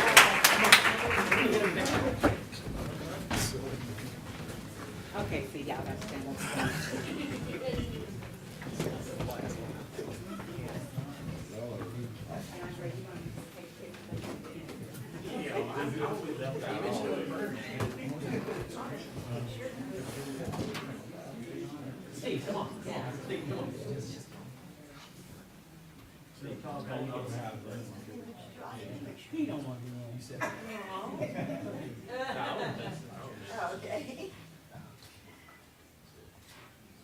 I will make it look good, though. Come down here. Yeah, come down here. Come on. Yeah. Absolutely. Come on down here. Come on, Maricopa, too. Yeah, come on, Maricopa. Do you want a picture? Baby, come on. Come on, you stay next to Glenn and I'll hug on you. Come on, Mary. Right here. Y'all the ones that sacrifice your time and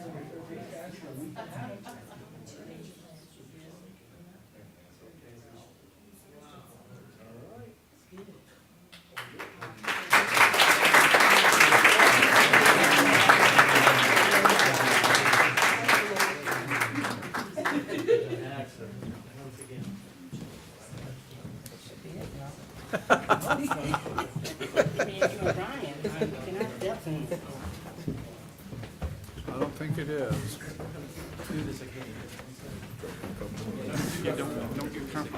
Don't get too comfortable? Uh-oh, I lied, y'all. We got some more. We got some more. Okay, here we go. All right. Oh, yeah, we got a Item few number more. 6, Last meeting of the year. consider recognition of the Director of Parks, Public Grounds, and Public Works, T.J. Imberger, for receiving the 2023 GRPA Distinguished Professional of the Year Award. T.J., come on down.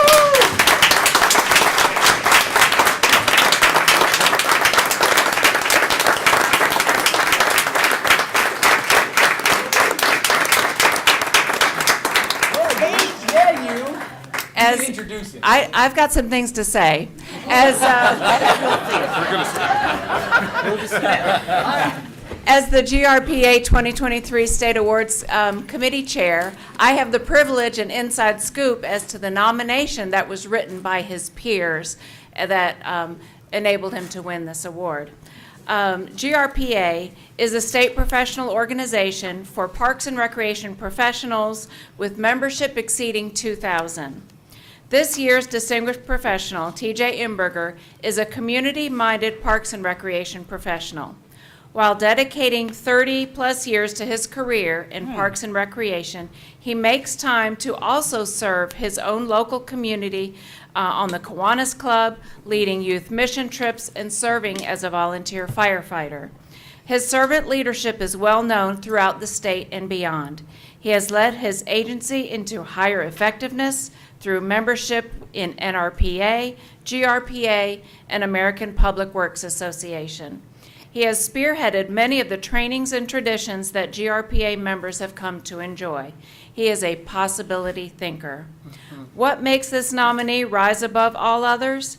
There has not been a year when he has not served in a leadership capacity somewhere in the association. In his position as Parks, Public Grounds, and Public Works Director, he led a dramatic Parks and Rec and Public Works response to a natural disaster that occurred on January 12th. His team trusted him through the entire process and worked beyond normal human limits.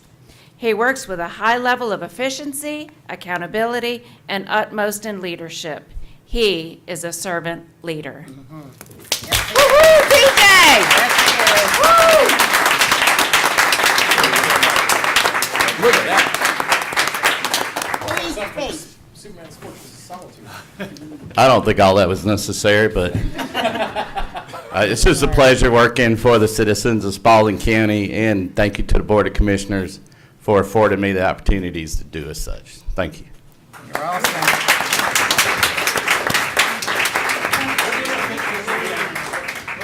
picture with you? Thank you. Kelly may be green. Good. Way to go, Kelly. Way to go. This is the highest recognition award by GRPA.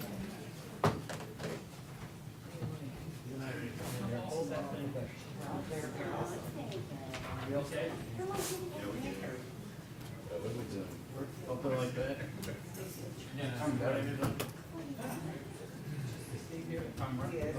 Stay behind you, everybody's smiling.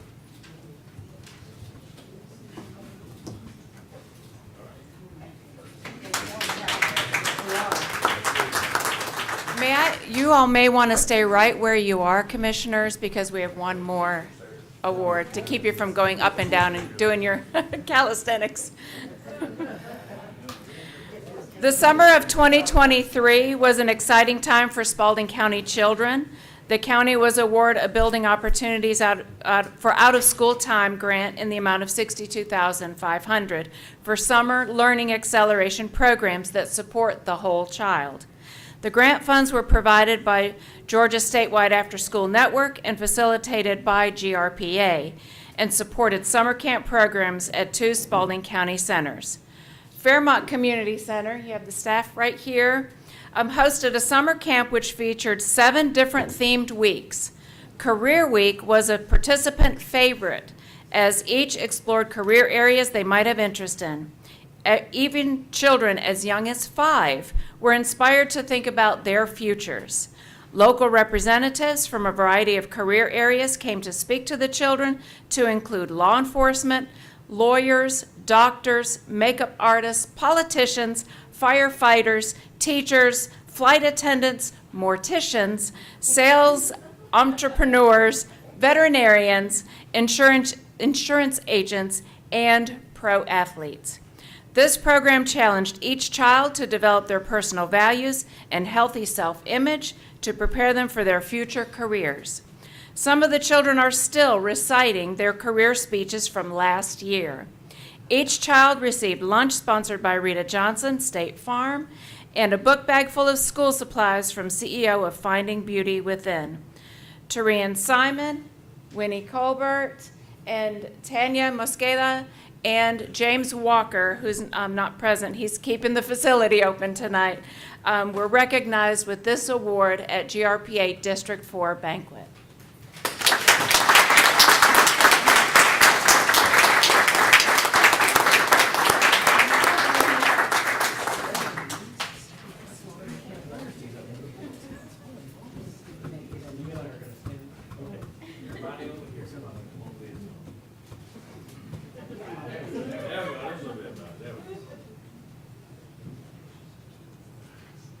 One hard working group over there at Fairmont. Thank you, guys.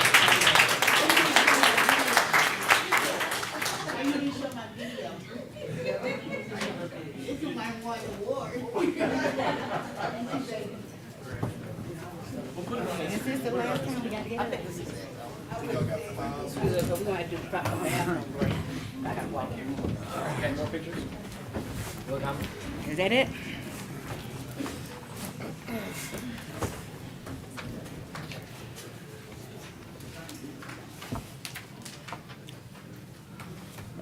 Item number 7. That's what you just did. Excuse me. Item number 8, Shanisa Ashford would like to introduce herself to the Board of Commissioners. Ms. Ashford is the Archway Professional for Spalding County. Good evening, Commissioners. Good evening to the gallery. I'm glad to be here tonight to introduce myself to you as your new Archway Professional. A little bit about me. I am an Atlanta, Georgia native, which is very rare nowadays. I am a product of the Atlanta Public School System. I became your Archway Professional September 1. I have communications experience in HR from Emory University for 15 years. I have a Juris Master's from Emory University with a focus on conflict management. And I have a master's in nonprofit from UGA, currently pursuing a doctorate in workforce education and informational technology at UGA Griffin campus. I say all of that to say first, no matter what anybody says, go Dogs. I'm a little upset about that, but we'll move on. And I also will mention this to you because I have the skill set to bring certain community groups together. That is why I was hired to be in this position. So as you are aware, there are 5 priority areas that were outlined through community engagement to be addressed via the Griffin and Spalding County Strategic Plan. And for those of you in the gallery who don't know, they are achieving prosperity, economic development, education, housing, and public safety. So your executive committee is reviewing the current plan to celebrate the goals that have already been accomplished and determine strategies for remaining priorities. There are issue work groups that are part of this plan, and they focus on the 5 priority areas. They will be reconvened starting this month and moving forward in January. And so I'm honored to be here to introduce myself to you because I will be bringing you quarterly updates regarding the Archway partnership between the Spalding County Board of Commissioners, the Griffin City Board of Commissioners, and the school board. So in the meantime, you will be hearing from 2 very excited members of the executive committee, Chairman Davis and County Manager Ledbetter, about what is going on with the partnership. And just a quick summary of some of the activities right now. We have completed the 2023 Griffin and Spalding County Holiday Assistance Brochure that has gone out. Some of you may have seen that. I'm very excited. I got to meet Mr. Emberger today. He is part of the project for the Spalding County Recycling Program, which is currently in progress with our College of Engineering capstone project. We also are working on the Quarries Edge Park Restoration Project with the College of Engineering and the Terry College of Business. And there's more information forthcoming regarding the intergovernmental retreat that we will be discussing, where the priorities for the strategic plan will continue to be reviewed. So again, I am excited to be your Archway professional, and thank you for allowing me to address you tonight. Thank you, Ms. Esper. Thank you. Item number 9, the Spalding County Board of Assessors have requested time to speak to the Board of Commissioners. I noticed there was no applause for the property value guys. Yay, Johnny. Johnny. Thank you for this opportunity, Chairman Davis, Commissioners, and Dr. Ledbetter. This probably is something that's past due. Having sat up there where you sit for a number of years and having been on the Board of Assessors for a number of years, I've learned 3 things that are similar. It's not as easy as it looks. You may not please everybody. 3rd, you may not please anybody. And this year, the latter proved to be true. So I want to give you a little bit of information. Oh, by the way, we were probably fortunate that values went up this year because we had the highest budget so far and the highest digest so far. So those 2 things go together to produce a millage rate. So I want to give you a little introduction into the Board of Tax Assessors. I don't want to call it tax assessors. That was a slip of the tongue. The Board of Assessors. I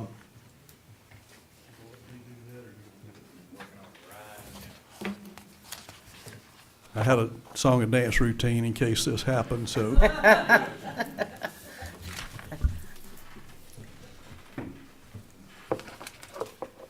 All right, this is a organizational chart. The Board of Assessors works a little bit differently from most of the departments in the county government, with the exception of voter registration, in that they report, the Board of Assessors is the reporting party for the appraisal staff.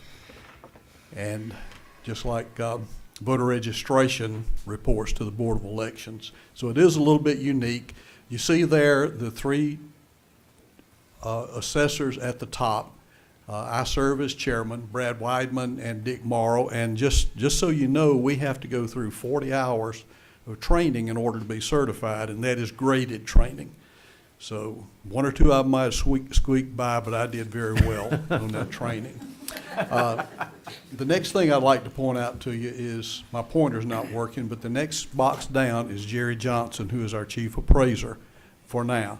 Jerry has submitted his retirement papers, and he will be retiring at the end of this year.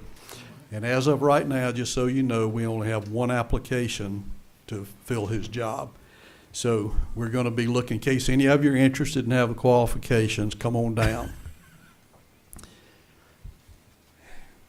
It may seem like we do whatever we want to do about property values, and I know a lot of people have thought that this year.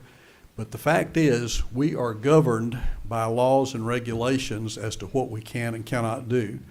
And one of those, the primary, is that the Georgia legislature establishes property tax law. That's OCGA 48.5, and it's ad valorem taxation of property. The second one is the Georgia Department of Revenue, and they have their regulation 560-11, and they establish the regulations by which we appraise property. They monitor and audit us for compliance, and I'll talk a little bit more about the audit toward the end. And they also provide all the training for assessors, appraisers, and for the Board of Equalization. And again, DOR Regulation 560-11 establishes the rules that we have to go by. So what do? Well, there's a list of the responsibilities, and I'm not gonna cover all of those, but if you look down to that second one, exemption processing, what does that mean? You may not be aware of this, but the Board of Assessors approves every homestead exemption, and we also have the privilege of approving any tax exempt status for an organization. What does that mean? Government property, school system property, hospital property, church property, charitable organizations that are 501c3, and if they meet the qualifications, we pretty much have to approve it, but the fact is they have to be approved by the Board of Assessors. The next one I'd like to point out is the data collection of new construction. What that means is we have to review building permits that are issued so that things don't slip by, like somebody adding a room on the house or maybe adding a swimming pool in the backyard. We like to find everything we can find. Then there's personal valuation of boats, airplanes, business inventory, equipment, furniture, and fixtures. That comes under the category of personal property, and I'll tell you a little bit about that later. Then the other thing I want to mention to you is conservation use valuation assessment. That comes under the category of specialized assessments, and what that means is if a person has property that they can put in a conservation use, a bona fide conservation use, part of that property comes out of normal valuation for taxation. And I'll tell you what the impact of that is.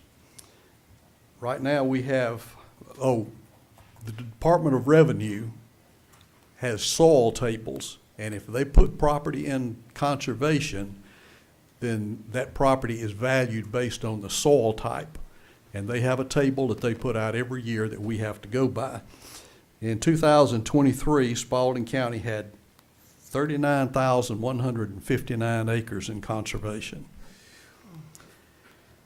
The impact of that is over $174 million in normal value. Once they've gone into CUVA, that value would have been $174 million, okay? Since they're in CUVA, $148 million of that is taxed based on the CUVA assessment. And that means that leaves only $26 million worth of property that's taxable out of the 39,000 acres that's in conservation. So here's the thing, if the land and the use meet the criteria, then we're obligated to approve it. We may not like it, and trust me, there have been some that we didn't really like, but whether we like it or not, we are obligated to approve it.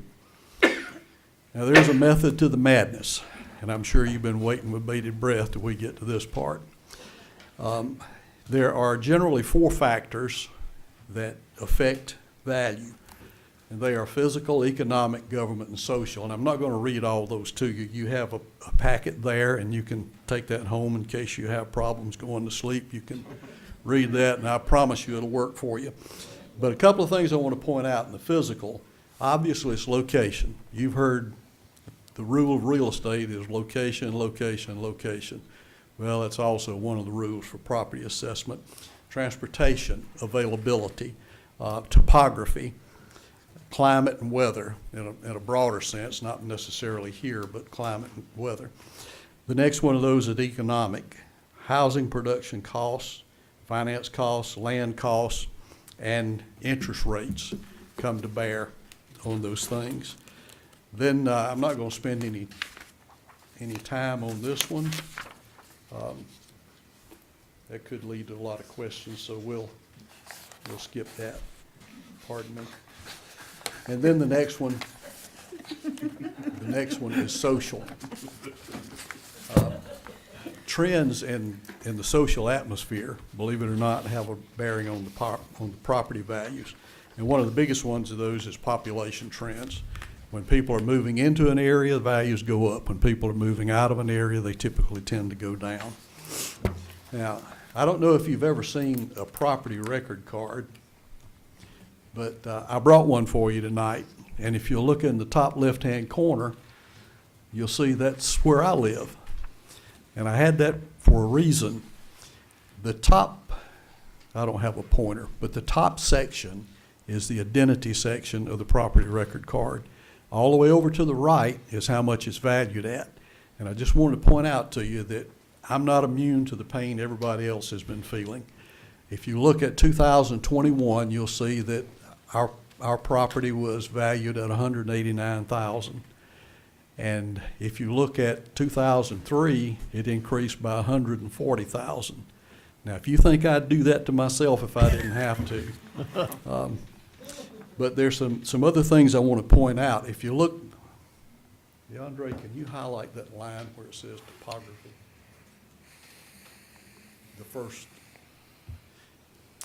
The first section underneath my name is land factors.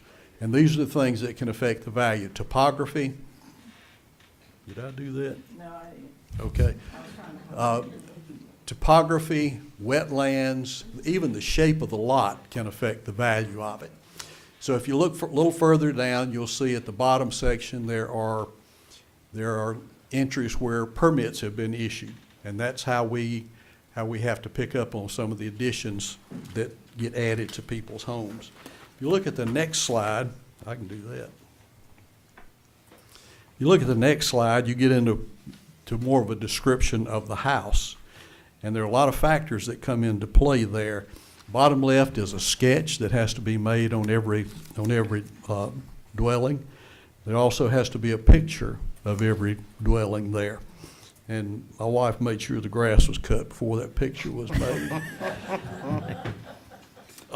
There are some lines on there that I want you to pay attention to, because we don't go inside the house and see how many whatnots you have on the shelf or anything like that. But there are certain things that are picked up on from the building permits to establish initially what the value of the house is going to be. Fireplaces, bathroom fixtures,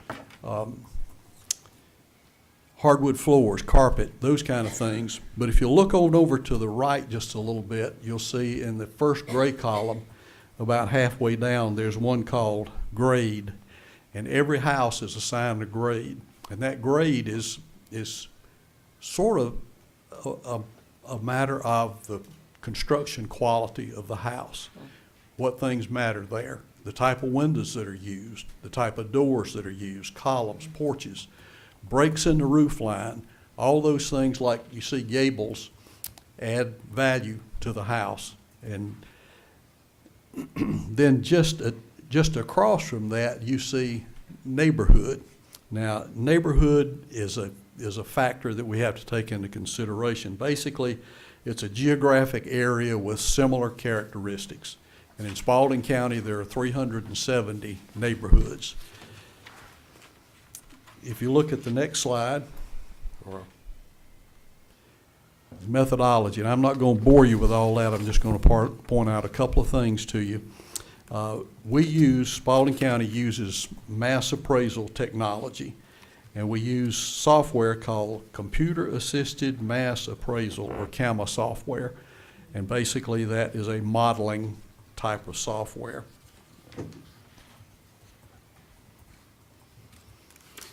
So there are two types of appraisals. There's a mass appraisal and there's the fee appraisal. And the mass appraisal is a systematic appraisal applying data that is known and applied to a group, a specific group. Then there's the fee appraisal. The fee appraisal requires that a person go to the property and do certain things such as measuring the house, determining the quality and the condition of the house, taking photos, drawing a sketch, and doing a record search. And that takes probably about 3 hours for a person to do. And if we only had one appraiser and the goal was to touch every parcel, it would take about 20 years for one appraiser. And that'd be a long time. We're required to do it in a lot shorter time frame than that. So why mass appraisal? That's how many parcels we have. Not only do we have the regular parcels at 33,090 parcels. Personal accounts, this is personal property, and again, that's boats, airplanes, business furniture, and inventory. And then there's pre-bill and non-pre-bill mobile homes. So you'll see in a minute how many that is. But in order for appraisers to go out in Spalding County and touch all those properties annually, then they would have to do per day 138 parcels, 20 personal property accounts, 3 pre-bill mobile homes, and 6 non-pre-bill mobile homes, for a grand total of 167 transactions per day. The average appraiser can do about 20 a day. So you see, that's the reason that we try to do the mass appraisals. And if you think about mass appraisals, it's kind of like, as Jerry puts it, pond leveling. You have to raise the whole pond at one time. You can't just raise any given cove or just by the dam. You have to raise the whole level of the pond at the same time, and that's what's accomplished with the mass appraisals. I want to tell you about some things we've got coming up and some things we're going to be looking into in 2024. We are in the process of sharing a software called Eagle View with some other departments in Spalding County, so it will be used throughout the departments. And that's high resolution imagery. And it's basically like 2-dimension. Right now, all we can do is see the house from the top. And this will allow us to see the house from the sides. It will assist emergency services. It'll assist the fire department and other departments in the county, and we're sharing the cost of that, and that is already in the works. And there are 2 things that we're looking at, and hopefully we'll be able to add in 2024 or very soon thereafter. And one of those is called True Roll. And what True Roll does is it uncovers the unqualified and identifies certain qualified opportunities for homestead exemption. Believe it or not, some people own property in Spalding County that they claim homestead on, and they may have a house in California that they claim homestead on. This is an amazing piece of software that even actually monitors Facebook, so that they pick up on somebody making a mistake and saying they live here, and they're able to apply that to Spalding County records and see that they might be claiming homestead exemption in 2 places. So it'll catch some violators, but it'll also be able to identify some opportunities for people who don't know about the homestead exemptions that they're qualified for. And the other piece of software we're looking at is called Just Appraised. And that's a system that uses artificial intelligence, and it'll be used for sales analysis. And well, I'm behind over here. That brings us to sales ratios, and I'm sure some of you have heard about that term. What does that mean? Sales ratio is a relationship between the price that a parcel sells for and how we have it valued. And we have some guidelines that the state gives us that we have to meet. And basically, believe it or not, I can walk and chew chewing gum. If you look at this bottom chart, you'll see that green line is 35%. Department of Revenue says we have to have a sales ratio between 36 and 44, with the ideal being 40%. If you're below 40%, then that means your values are too low. If you're above 40%, that means your values are too high.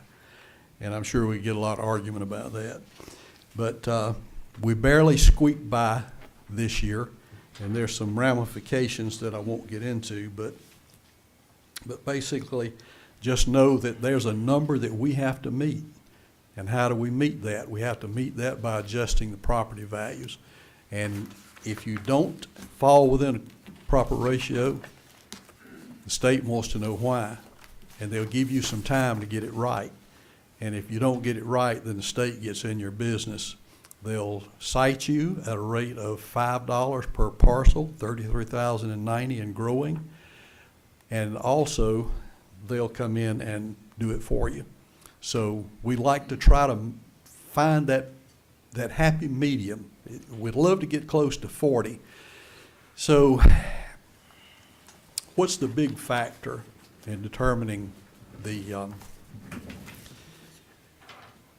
value of the property? A lot of those things that I showed you on the property card are things that are fixed and not likely to change.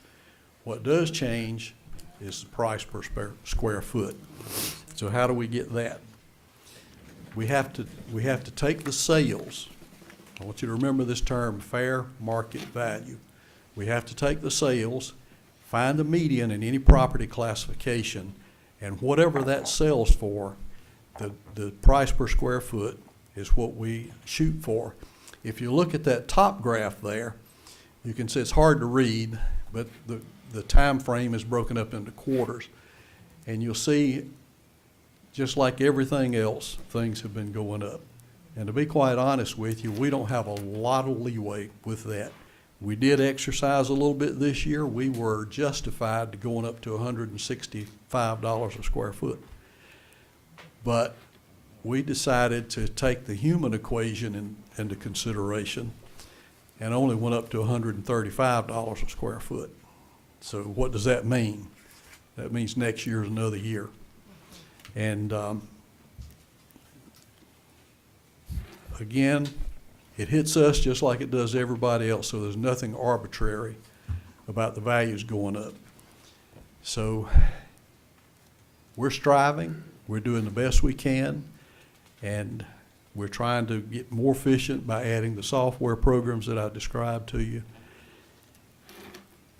And I'm sure there won't be a photo op either, since there was no standing ovation. But I left you a copy of IAAO, Understanding Your Assessment. It talks a little bit about assessments, and it talks a little bit, maybe a little bit more about how to file an appeal.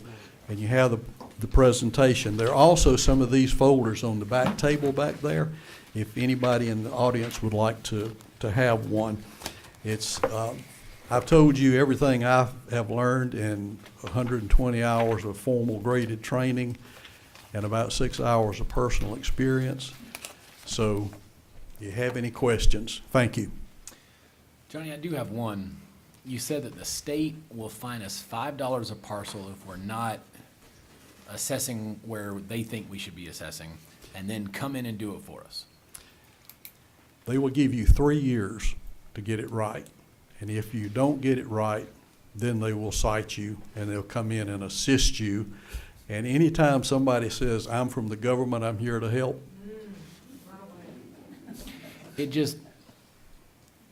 I'm one of those better to seek forgiveness than ask permission type guys, but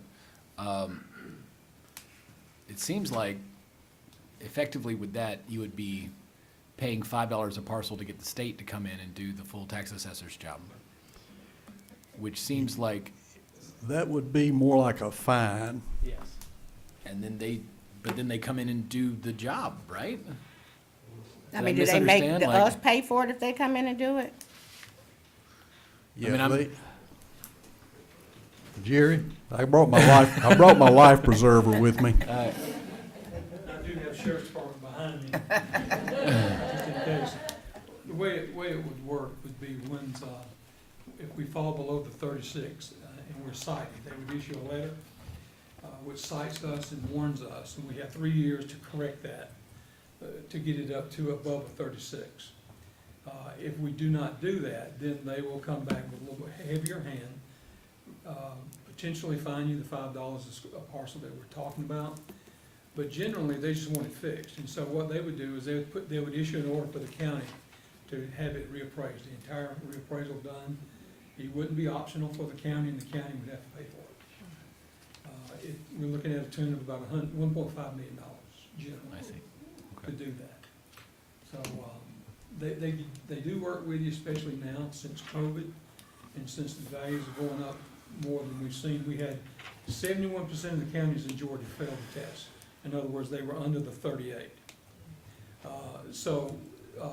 Counties like Fulton, DeKalb, Cherokee, Spalding, all fell under that. They were all around 36, which is where we ended up. What were we this year? Uh, I'm sorry? What were we this year? 36 and some change was the final number. We were 35, and we appealed, and they raised it up just a tad for us. So we're in the 36 to 40 range then, aren't we? We are. There are some issues that if you don't reach 38, that we're not able to bill the utility companies at 40% like we do everyone Right. else. That's the only issue that comes up as a result of that. So that $5 per parcel doesn't cover the cost of them actually coming in and doing it. We would also have to pay for that. Okay, I got a question about the fair market value, because I know that you all have spoken about this before. I know I've met with you all. I think Steve mentioned this too. That Spalding County is part of that whole Atlanta market as well when they do the assessment. You may know this or may not, I know, but because we're part of that group, and we know that really honestly we're different, how do the other counties pan out with us if we're all grouped together in that fair market value? How do they come out if we're part of them? They want us in so that it lowers their. Right, so we take the biggest hit, obviously. Well, we're all in the same boat. We all failed based on the criteria that we're talking about. The problem that I have with it is that Spalding County is usually 1 year behind the curve from Atlanta. And so right now, we're looking at the graph that he had up. We're looking basically at another 25 to 30% increase over the next year. I received an email today from the Department of Audits, and they're saying the average value is going up 11%. And we're getting ahead of their term, and they're saying 11, we're saying 25 to 30%. So we don't match with Atlanta, and they group us in with an even larger group this year than they did last year for the metro Atlanta area. But that includes like Cobb County and Cherokee County, right? So we're grouped in. Yes. Yeah. And like, so those values that we're weighted on are based on that region. So one of our values is lumping us into the same classroom as all these. It is. The larger markets, yes. Yeah. So That's super What fair. about all the other 89 counties? It was 89 other counties that failed to meet the mark. I mean, all of those counties are not connected to Metro. No. So that's not really the contributing factor for us being in a metro county, that our property tax evaluations and assessments were higher. They were, I mean, don't they think got the values places up, in though. South Georgia, up in North Georgia that has no cities around them, and they had the same problem. But if their benchmark of that 40%, what they think is weighted to a certain number because they have us in the Atlanta market as opposed to the middle Georgia market, Right. or even like the Macon market or something, like that's gonna be a higher number. That 40% is higher because we're taking into account as if we're a South Side Cherokee County, and we're not. We don't, you see what I'm saying? Because those bigger markets have much higher price values in general. So, but how do whereas you we don't. account for all of these smaller counties, 5,000, 10,000, population who have the same problem in terms of the amount that they increase for their Well, property values were. The problem, understand that whatever your percentage is, it's based on the sales that happen in that county. And we have, I don't know how many transactions we had, but we're influenced by communities around us because, you know, people like to move out of those big counties and come to somewhere where it's a little more small town, a little more rural kind of atmosphere. So the square footage, the cost per square foot, and it works a little bit like homeowners insurance. If you bought a home 20 years ago, you insured it for a certain amount of money. And because of economic conditions, replacement costs went up. Your homeowner's insurance policy goes up. The face value of your home for insurance purposes goes up. So it's kind of similar. How do foreclosures play into this?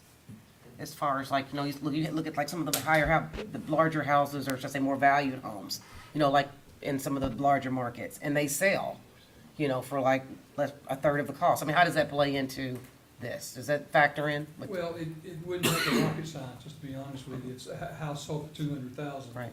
To say it's worth $200,000, but that's not necessarily true. There's a lot of things we have to take in consideration. There was a house, I won't mention the address, but we had one house sell for $5,000 here in the city of Griffin. They went in and did a little work, remodeled the house, and turned around and sold it for $200,000. And it's just the fact of things we're looking for, what we have, the law says we have to look at. We have other areas that, right now, we have $30,000, $35,000 on average on the neighborhoods. And, it looks like they're gonna have to go up to $75,000, $85,000 on the norm. Those have not been remodeled, and the ones that have been remodeled and refinished are going up to $120,000. So it's gonna be a huge jump on those. The thing that we don't want to do is we don't want to chase after the Department of Audits, as long as we stay within the 36 to the 44% range. If you get outside those ranges, then there are issues. They do theirs for a totally different reason. Their audits is for the school system. It used to be where the Department of Revenue would do our ratio studies. And we still do that the way they taught us to do it. We still have internal ratios that we issue to the Board of Assessors. And this year, for instance, our residential internal ratios were 39.75 on residential. The Department of Audits, using the other method, came up and said that it was 35%. So we're talking about 4% difference just because of different methods used. And you just can't, we're not gonna be able to chase after them, but we just need to stay, we need to stand our ground, we need to have integrity, continue to work the system, work the sales as we see them, and do the best job we can. I'm gonna weigh in one thought. One of the issues is these sales are going up from January through December prices. And so we're back here, and the auditors are trending it and saying you should be here where you, in December, not where you are in January. So it's a rapidly moving price curve. What I think we worry about is when this thing turns down, it drops, if it drops like a rock, you know, we are over appraising everybody because it's rapidly dropping. So it's these rapid ones, if, you know, you're up a few percent a year, you can handle it, but this has been crazy wild. Right. Yeah, there's no doubt, everybody knows the market is inflated. And when you get corporations in California buying residential property in Griffin and paying exorbitant amounts for it, it's going to affect everything. Okay. And I want to mention one other thing, if I can. I know on social media and maybe some other places there was some encouragement to file an appeal, and let's jack the number of appeals up and freeze the digest. Well, there's some ramifications to that. If you get the digest frozen, you may wind up only being able to collect 85% of the revenue. And another thing is, we have one person generally who's dedicated to appeals, and she's our senior appraiser. That takes her out of the field, and it takes probably 2 to 3 hours to prepare to defend our value when you go to the Board of Equalization. And guess what? We've been running about a 75 to 80% no-show at the Board of Equalization. So she has to prepare because to defend her values, whether they show up or not. And then all that's lost. It's lost time, it's wasted effort when people don't show up. So if you hear anybody pushing to file appeals, tell them don't do that. Don't do that unless you've got a legitimate appeal that you can back up, because those decisions are made based on the preponderance of the evidence. Who's got the most evidence? So if you just come in and say my taxes are too high, you're gonna lose. So you guys are the board. If people make an appointment and you do the paperwork and all the work associated with doing an appeal and they don't show up, why don't you just charge them for having the work that you've done? Well, they get charged in that they don't get the value they're requesting. Most of these folks, 78% of them, know that the appraisals are pretty fair in today's market. They just appeal because they're upset, which we understand. But then they don't show up, but we go, like you said, all through all this work, and go to the appeal, but not we, the Board of Appeals does. And they don't show up, and all that work is wasted, so. What percentage are we looking at that actually, those that actually file the appeals and What's the those that number? don't show up? Actually shows. Yeah, those that show, It's right at 25% show. that show. And you're looking at maybe 10% that present evidence. And we had over 2,000 appeals. So 75% aren't even showing because they know what we've said was pretty fair, but they're just angry. So they appeal, and we're wasting huge amounts of time preparing for it. All right, any other questions for them?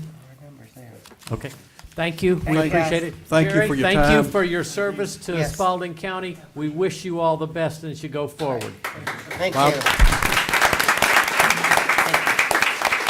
And by the way, there's an open invitation to all the commissioners to come down and take a look firsthand and see what it is. Thank you. Thank you.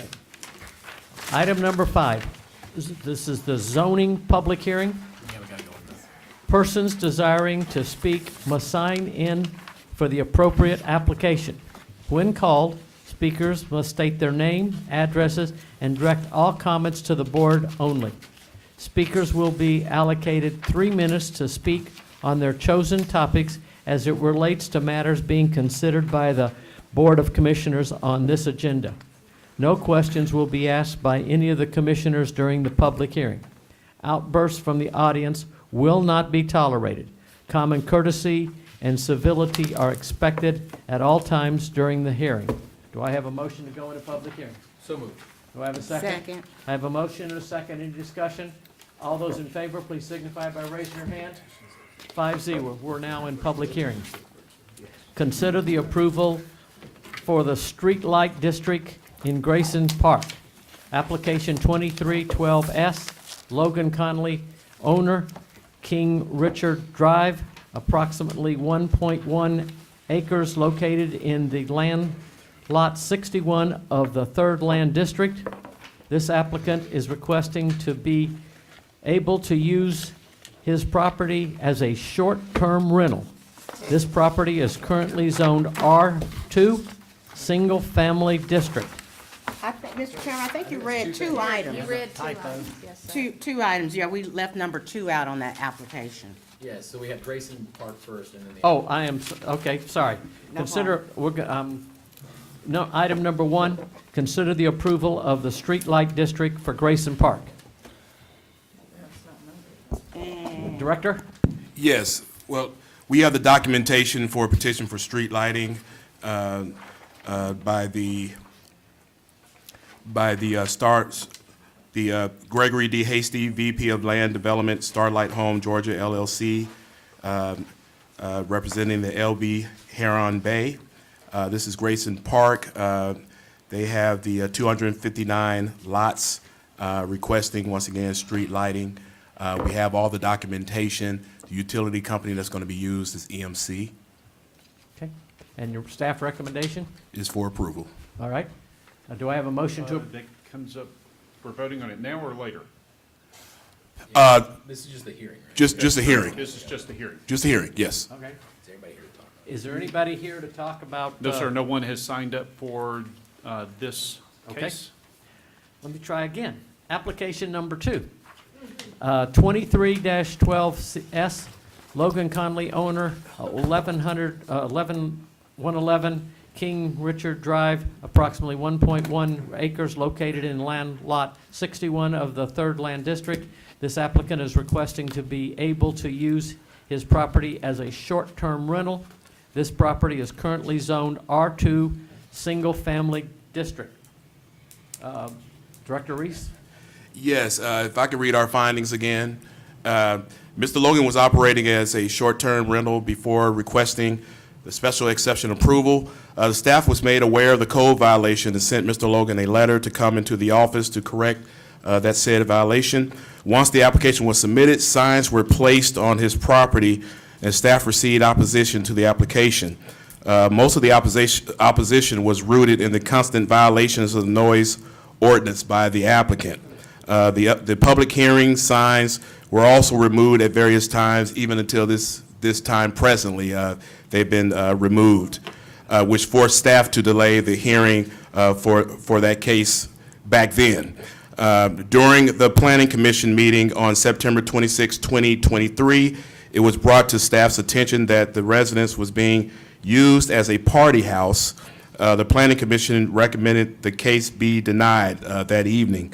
A party house would fall under the category of an event center per Spalding County's code, event center rural, a venue typically located in a rural setting with or without permanent structures, at which private social events not open to the general public are conducted, including but not limited to dances, meetings, parties, picnics, receptions, retreats, reunions, weddings, and the like, but which provides no overnight accommodations. An event center is not an allowable use within the R2 zoning. Once again, we've had several, we still continue to receive several complaints.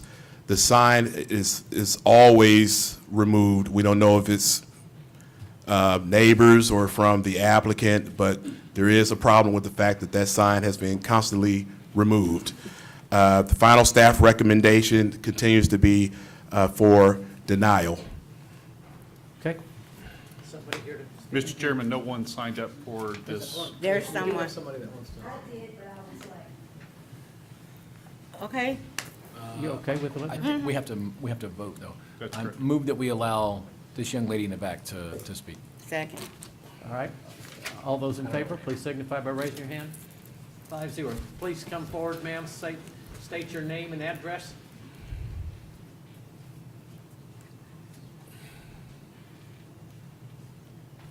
I'm Joanne Hunter Cobb, 100 Robin Hood Circle, Griffin, Georgia. And I'm the only one that's represented tonight. Well, I'm not. We have, aren't y'all from our subdivision? No? No? Okay. Well, I'm the only one then. But that's okay.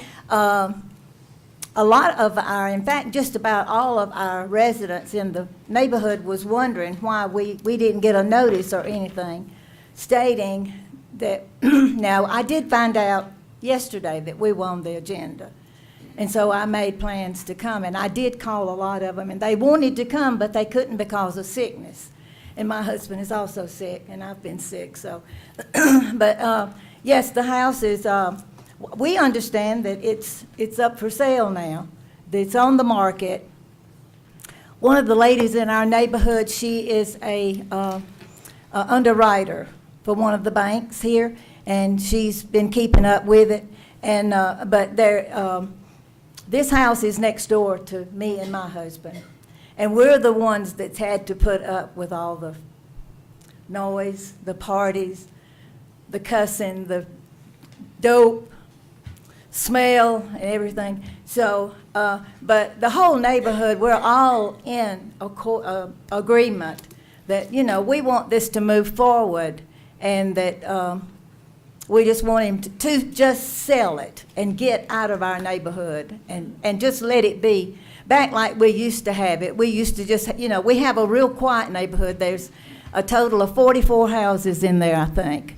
And everybody is just family oriented, elderly people, but as long as he's been there now, it's not supposed to be rented, but we have noticed in the last week that we're not sure that there isn't somebody in the house. We're not really sure. There's a light that's in the house at night upstairs, because I mean, you know, where we live, we're not nosy neighbors. Don't get, but we're not nosy neighbors. But you know, we see. And so the fan on the deck has been on with a light on every night. So we don't know what's going on down there. We really don't. But somebody run over the mailbox, and we noticed in the last week somebody has hauled it off, I guess. So it doesn't have a mailbox. So, but we would just like our neighborhood to get back like it used to be, and have a quiet neighborhood where everybody could still raise their children. And so, like I said, they would have been here tonight if they had actually known. A lot of them work, you know, they work every day, and they just didn't know, I don't guess, because I got on the site, Nottingham Estates site, and so they were asking, are you going tonight? Are you going tonight? And so I just finally said this afternoon, I said, I'm going, and I will represent whoever, you know, that couldn't come tonight. So, but that's all I have to say. We just wish that the vote could be done and it just be eliminated, and him sell the house. He's been a horrible, I hate to talk about anybody, but it's been really bad to put up with the way he's done us in our neighborhood. So thank you so much. Thank you, ma'am. All right. Anybody else wants to? All right. Nobody else signed up to speak or wants to speak. All right. Do I have a Motion to deny. I have a motion. No, we got to Oh, come yeah, out we of got it. public hearing. Motion to come out of public hearing. Okay. Lord have mercy. Do I have a Second? All right. Any discussion? Yes, sir. I've been in close contact with this No, neighborhood. this is just to come out of public hearing. Okay. Anyway. Just one second. All those in favor, please voted signify out. by raising your hands. I'll get back on. 5, we're out of, now do I have a motion? on No, this? we got to go to Grayson, right? Actually, it's down the line, so Oh, it's, okay. I think you've got a little bit before we get there. Okey dokey.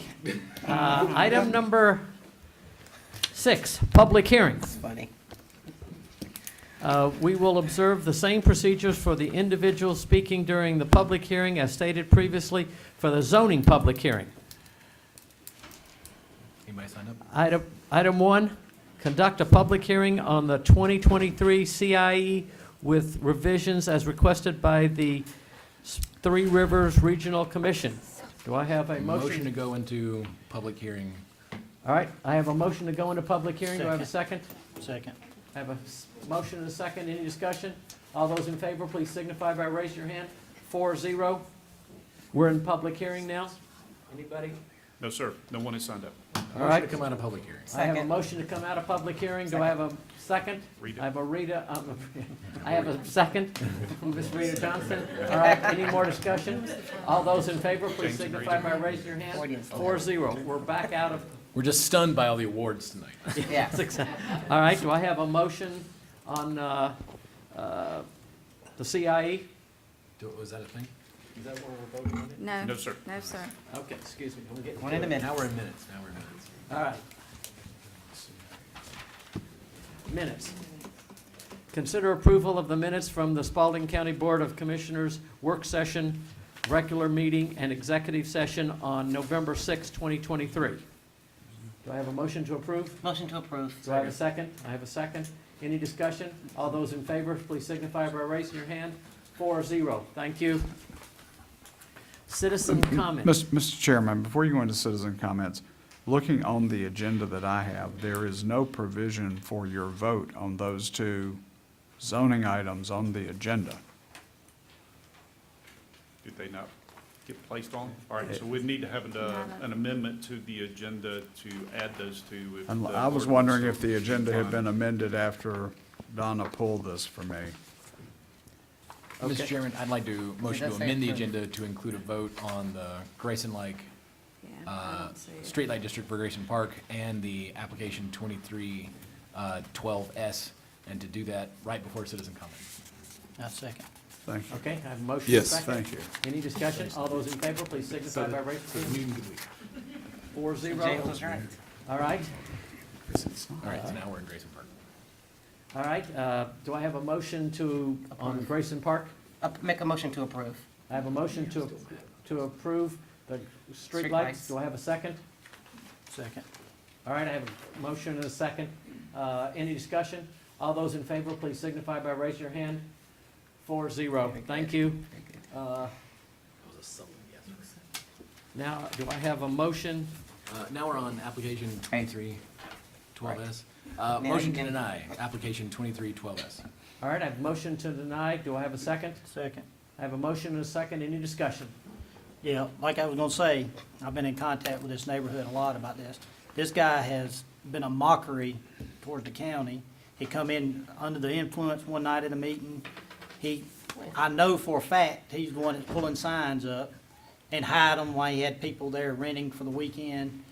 And then he'd immediately put them right back out. I don't want this to make the board frown upon Airbnbs, because if they're done right, they're awesome. This guy right here is totally doing them wrong. And I've talked to several of the ladies. Y'all need to revive y'all's covenants and strengthen it, because as of right now, he can rent, but he can't do the short-term rent. So I know your covenants may say you can't. Y'all better look into it, because he's got that right. But a long-term rental would be a lot different than the short-term.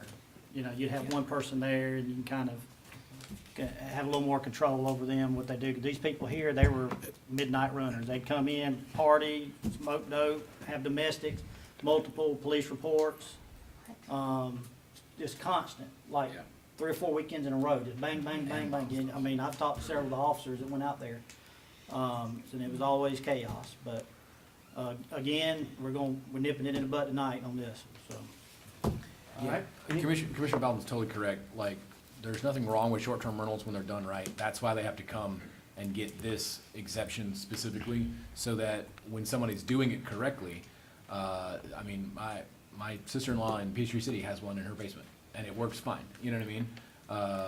But there are people like this who aren't doing it correctly, and this is why they have to come, so we can say, we don't want this kind of. I seen a TV show the other night about the same deal. It was a lady in Peachtree City, she had Airbnbs. She's making some jack. I mean, she's making some money. Yeah, they I mean, do. sure enough. She doesn't charge enough for. Yeah, but she's relying on the movie industry over there. Okay. That's a good idea. Any other comment, any more discussion? Is this the public hearing? No.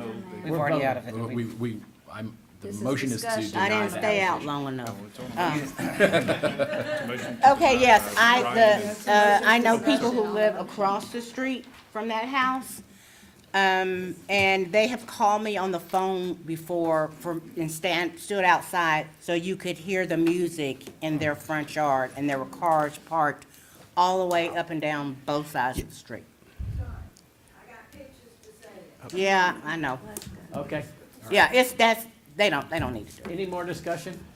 Rita, you want to chime in? No, I have not even heard anything about this, so.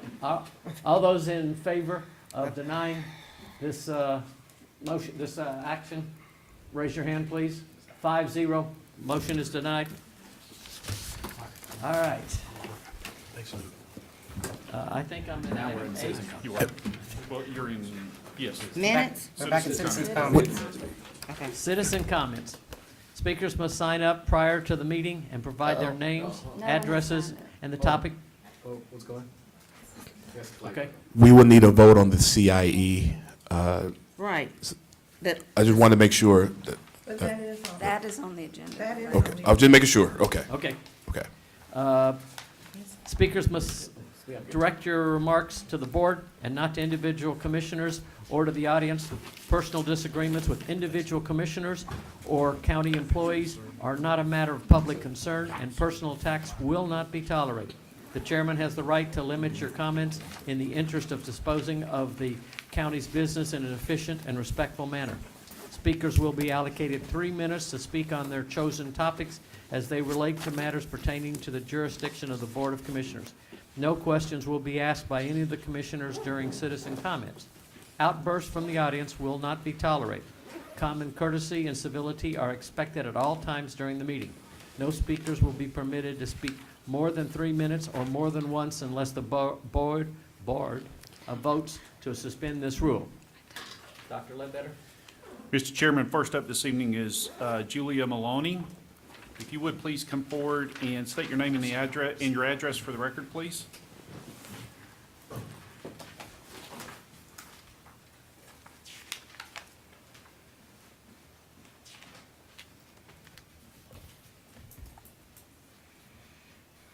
Hello, I'm Julia Maloney. I was here at 916 Hamilton Boulevard, District 1.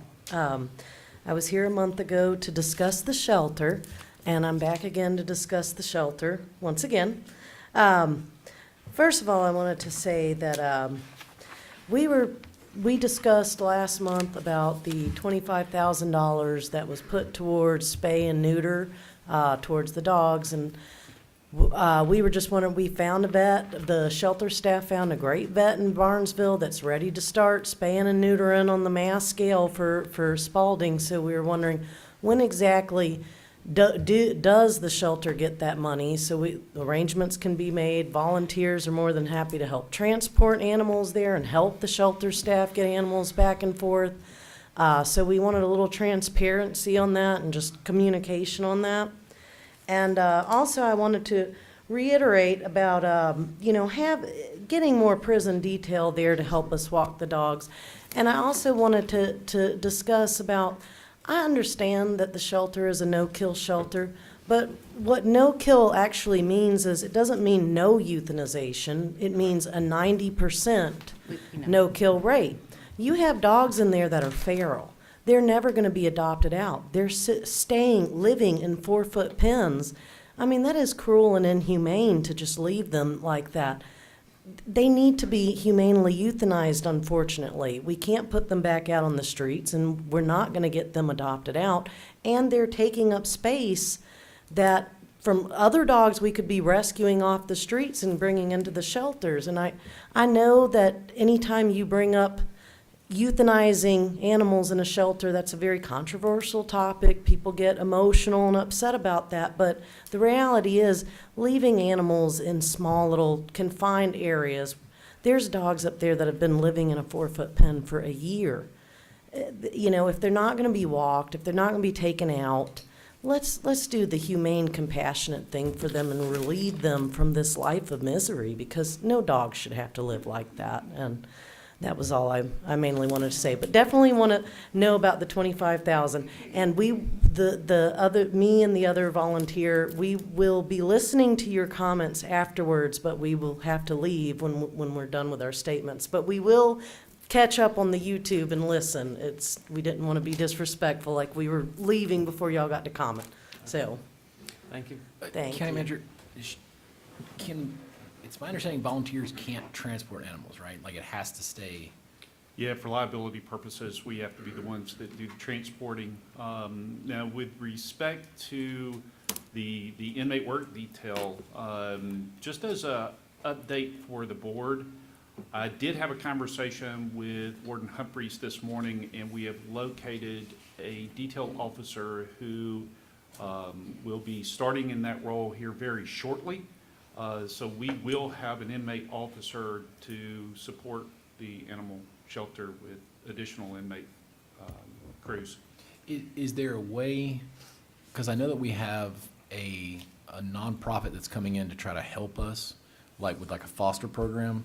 Is there a way to, like, for the day foster out a dog to someone who then, you see what I'm saying? Like, hey, now it's in your foster program. That's a great question. That's something that I will Again, definitely take a look at. Asking for forgiveness, not permission is sort of my. I love the idea. In fact, the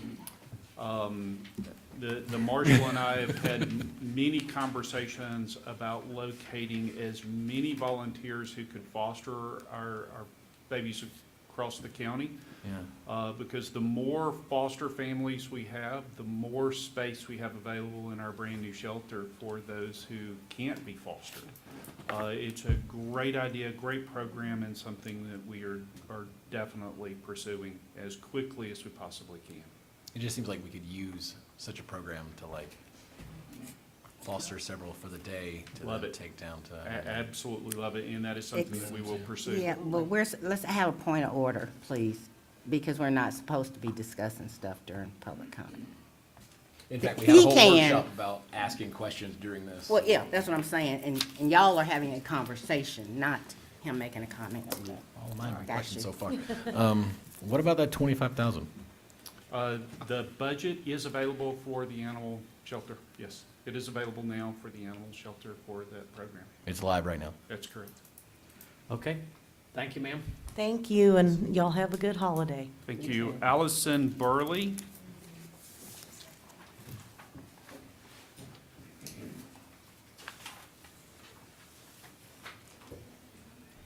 Good evening. My name is Allison Burley. I live at 2785 Highway 81 West in Hampton, Georgia. I'm one of the walkers, the volunteers at the animal shelter. And I think it's one of the most rewarding things I've ever done. I'm less emotional tonight than I was last month because the shelter is trying. They're trying. And all of the walkers that are there, you know, we're very pleased with some of the progress that the animal shelter is making and thought that you all would want to know that. More dogs have beds to sleep on, so they're not just on the cold concrete, and so that is a plus for us. The kennels are cleaner, and the poop gets scooped out more, and we're real happy about that since it is such a small, confined space. I want to sandwich, I used to be a teacher, so I sandwich positive, negative, positive, makes things a little better. There are still things that need to be improved upon at the shelter. Dogs are still only being walked by the volunteer staff. Right now, there's about 5 of us.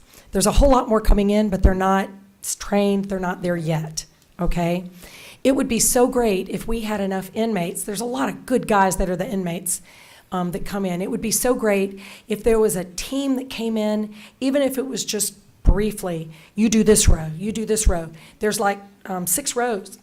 So it takes quite a while to, you know, go in, get a dog, you know, the certain way you do your leash, you know, to get them out. You have to make sure the dogs don't run into each other because we don't want any fights, you know, we don't want any kind of problems. But it's something that the animal shelter really needs to, I would say, prioritize because the animals need exercise and they need out of those 4-foot pens. Okay, so that still needs to happen. They still need more dog beds.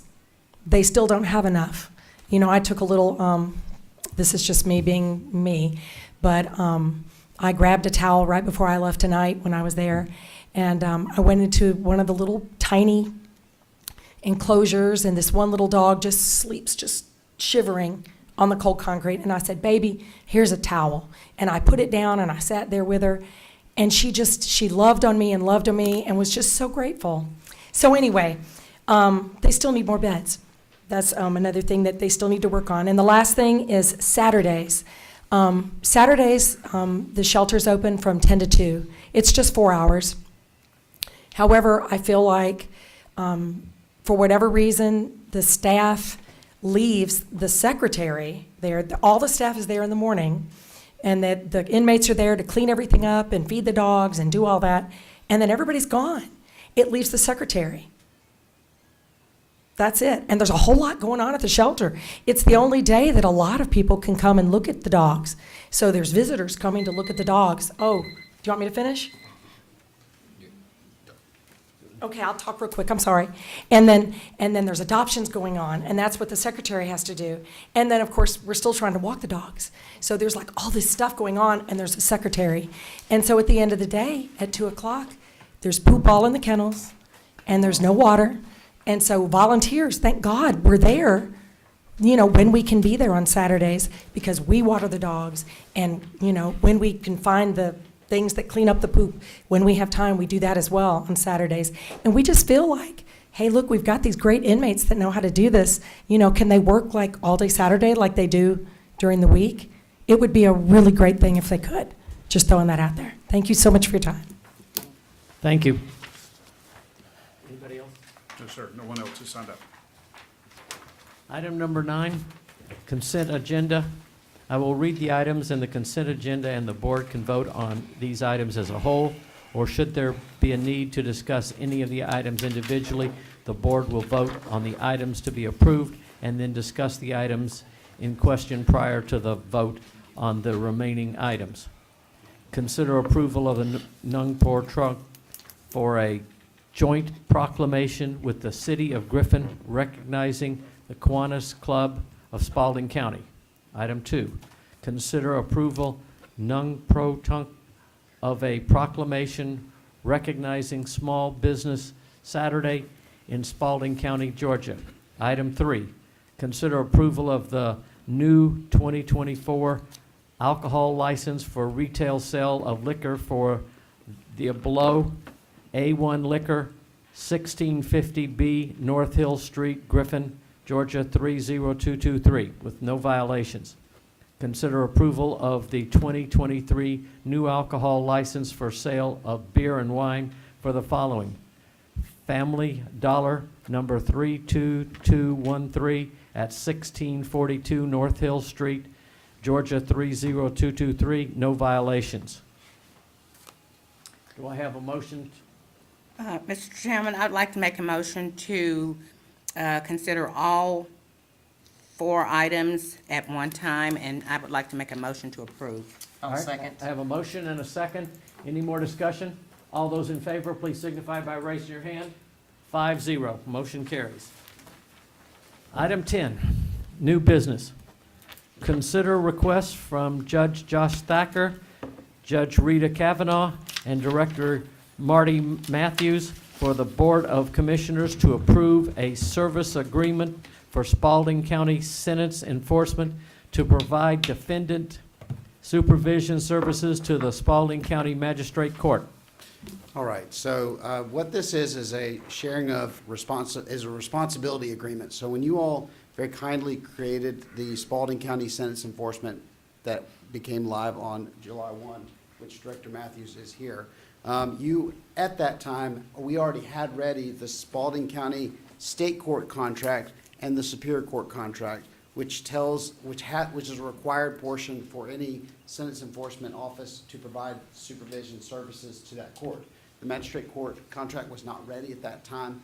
It is ready now, and this is my part of this, just to let y'all know that that's what that is. It's not a monetary contract, it's a responsibility contract. So, you all, do either of you want anything? Okay. What this is a contract very similar to, well, it's actually parallels the same contract as Superior and State Court. It's for the magistrate court, and it will provide for probation services through the Spalding County Sentence Enforcement, which Ms. Matthews chairs that. But we're just asking you to approve the contract. You should have it. Okay. And the cost of it will be borne by the probationers themselves. That's It's correct. self-funding. The probationers will pay the cost. Spalding County Sentence Enforcement will collect the fines, fees, and turn it into the court every month at the end of the month with a report. And of course, our office will check on that also and make sure everything's done the way it's supposed to be. But we're merely asking for you to approve that contract. Do I have a motion to approve? Motion to approve. I'll second it. I have a question. All right, discussion? Yes, Judge Kavanaugh, what were the people that you were finding, where were they doing probation at before? We did not work with probation because most of the people that we deal with are lower income people, and they didn't have the money to pay the probation fees. We have worked out an agreement with Spalding County Sentence Enforcement for a much lower fee that our people can most likely afford to pay. So we were handling all of the offenders ourselves within the office. I had one clerk, and she did several different things in there. But she also handled the people that were on a payment schedule and made sure that they were making their payments. If they didn't make their payments, then we'd send them an order to come in, and we'd slap them on the hand And then if they did it again, we'd have to do an order of arrest on them and have them arrested to serve their time. Okay. I have a question, but it's, yeah, go, yeah. Any more discussion? I can't get it out. Okay. Commissioner Dunn? No, that. Was that confusing? No. I was just wondering what you were doing before, and now you told me that you were actually doing probation yourself in your office. Well, I had an employee that handled, they weren't really on probation. We didn't put them on probation. We sentenced them, we put them on a payment schedule. As long as they did what they were supposed to do, they were okay. If they didn't do what they were supposed to do, we'd have to send them an order to come into the court again, and we would determine were they doing this deliberately, or were they willfully doing it, or were they unable to do it. And we would work with them as much as we could. So you're not the middleman anymore. Basically, all of that will be monitored by Ms. Matthews and her group, and then if there is a need to come back to you for something, they will notify you that there's a problem. Right. Got it. And yes, ma'am, like, basically that's what we do. That's what we do well. And so for her team to have to wear different hats, you know, it's a little bit more difficult to hold people accountable, make sure they're on track. And, Absolutely. you know, when that's all we have to do, it helps be a little bit more efficient. Yeah, I mean, obviously, you could use your office person doing something other than babysitting. A whole lot of things, yes, ma'am. Okay, that was what I had. All right, any more discussion? This was part of the plan all along when creating the department. All those in favor, please signify by raising your hand. 5-0. Thank you, judges. Thanks for hanging out. Meeting schedule. Item number 2, consider approval of the 2024 meeting schedules for the Spalding County Board of Commissioners. Do I have a motion to approve? Motion to approve. Do we want to? We've all talked about it. We've already, yeah, we did the work session. It's work session. From December to Yeah. All right, I have a motion. Do I have a second? Second? I have a motion and a second. Any more discussion? All those in favor, please signify by raising your hand. 5-0, motion carries. Item 3, consider appointment to the Spalding County Board of Tax Assessors for the expiring term of Dick Morrow and Thomas Brad Weidman. The new appointments are for a 6-year term ending December 31st, 2029. Mr. Chairman, I would like to make a motion to table this item because we make appointments at the first of the year. And as per our conversation today during the work session, there is really nothing special that's going on that's going to change this if we make an appointment 3 weeks before we actually do it in January. Okay. I think we're setting a precedent by doing something different. As I said, I've been here 20 years. It's never been done before January the 1st. So I'll make my motion. All right, I have a motion. Do I have a second? I have a second. All those in favor to table, please raise your hands. 5-0, motion's tabled. Item 4, consider acceptance of a minor plat on Teeman Road for a fire station. Yes, sir. This is from Minerva. This was a discussion earlier this year with respect to the 5 acres that's denoted on the screen with the red square around it on Teeman Road. Minerva has indicated that they wanted to provide this land to the county without cost for the future construction of a fire station. And it's up for your consideration as to whether or not you would accept this. Keyword is future. What we're doing tonight is accepting this land as part of Spalding County, like taking ownership of this little square of land. That's correct. So what are the You want a clawbacks? motion to approve? A motion to approve. Okay, I have a motion. Do I have a Second. Yeah, we're just taking ownership. Any discussion? All those in favor? What please- are the clawbacks? That's my question. We get the land, they've given us the land, but we didn't determine that that was a perfect spot for a fire station. It's just a spot that they gave us land to. donated, yeah. If we determine at some point that maybe it needs to be closer to 155, or maybe it needs to be closer back up toward Woodruff. What do we do? And we don't want to put it in that spot, do they get the land back? You see what I'm saying? The only way they would get it back is if there was a provision in the deed called a reverter. Okay, I just want to make sure, And- because we're talking about future down the road. Right and- now, you're just approving a plat. We haven't even seen a deed. Okay, so we're just accepting the land from them. Yeah, That's good clarification. They added that to sweeten the pot to get everybody to vote for it. Right, but I just want to make sure that we're not accepting it with our hands being tied about what we can do with it. That's correct. All right. All those in favor, please signify by raising your hand. 5-0, motion carries. Item 5, consider a request from the Spalding County Board of Elections and Voter Registration to update the board on the 2024 election and voter registration status and make a request. Ms. Slaughter, welcome. Thank you. What a night.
No, I just copied it earlier.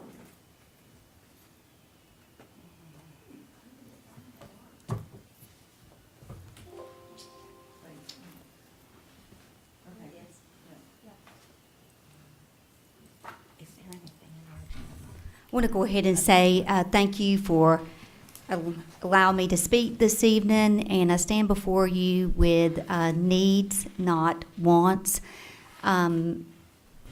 I appreciate the cooperation that you, the board, and the support that you have given along with the staff during the times of elections, and it really takes all of us, the departments of the county. I feel very privileged to be in a county where people come together and make it happen. So just listening to some of the others earlier, some of our officials, I believe we have a lot to be thankful for in Spalding County, and I'm thankful to be a part of such a great team. With that said, when I arrived in August of 2021, and I'm going to be as quick as I can because I know it's been a long night. When I arrived in August of 2021, there were several needs that had to be addressed. And it seems that Spalding County as a whole, the government, the board, your board, our board, were fully on board and wanted to address issues and avoid a year as November 2020 gave us. So there were several things that did take place and needs that were met and were awesome. 2022 brought redistricting, establishing an office with almost all new staff, and then the elections in and of itself. But I knew that there were still needs that had to be met for the office. With that said, as soon as I could, I composed those, brought them together, and I've spoken with County Manager Dr. Ledbetter several times on these issues, my board, of course, and they have all conducted a walkthrough and understand where we are. So with further ado, I want to share with you those needs. Feel free to stop me if you have a question, but I'm just going to continue through and get straight to the point and let you know what our needs are, okay? So first and foremost is an employee security, especially after attending the active shooter class that Glenn Polk provided, and also receiving the SAFE report from Homeland Security. I know it was just a realization, or a confirmation rather, that employee security is very important. So how can we do a better job? remove or increase the height of the customer counter in the lobby of the office, improve communication capabilities through glass panels between employees and customers. This was also, if you see DHS and CISA, that is Department of Homeland Security, took note of these items as well. So what does that mean? The speaker valve, when you're speaking to someone through the glass, you have your speaker valve there. We can hardly hear our customers, our voters. And what that requires us to do almost each time is to open the door to our office area and go out and assist the voter. Now, sometimes we have to assist a voter anyway, and that's perfectly fine. That's what we're there for. But as you all know, politics can bring out the worst in some people, and we have had incidents sometimes where it has not been good. And I will give you an instance. One day I was coming through the office, and there is a employee waiting on a customer voter at the window, and I could tell that there was a complication in maybe meeting the customer's need, answering the question or what have you. So I stepped in to see what I could do to help. And of course, the voter would not allow me to complete my sentences, but I thought, well, maybe they don't hear what I'm saying, because it is very hard to hear both ways. So I opened the door, and he immediately placed his foot in front of the door and held it there. And it was in an aggressive, tight manner. Now, I went ahead and answered his questions as quickly as possible and went on about our business. But there are times that it happens. So I say that to say it's very important that we improve the communication through being able to hear our voters, our customers better. Replace 2 standard doors that are in the lobby area with security entry doors. What do I mean by that? The 2 side doors are basically just your everyday inside your house door, whether it's a closet door or what have you. One of them does have a deadbolt on it, but they need to be better secured. Replace traditional cylinder lock key entry to the inner office with a badge entry system or an electronic entry system, also something that the Department of Homeland Security took note of. I've noticed that here in the annex, and I'm not sure if in other locations or not, that there seems to be electronic entry now, and I may not be using the correct term. But what we're having to do, not everyone in our office has a key to, when I say to the office, whether it's to the outer door or to the inner door. Many of you have been in there. You've seen that there is a lobby, and then there is our office, and there's a door to that office. So what we have to do each and every time is whenever someone comes in that doesn't have a key, if it's an employee, or whether it's poll workers, poll monitors, vote review panelists, and the list can go on, absentee clerk team that come in and help to process absentee ballots, we have to get up and unlock the door and let them in constantly. So we do need to... Go ahead. Why can't they come in through an employee entrance in the back? You've got several doors off the back side. Because the employees are coming in the same door as the No, we do not customer.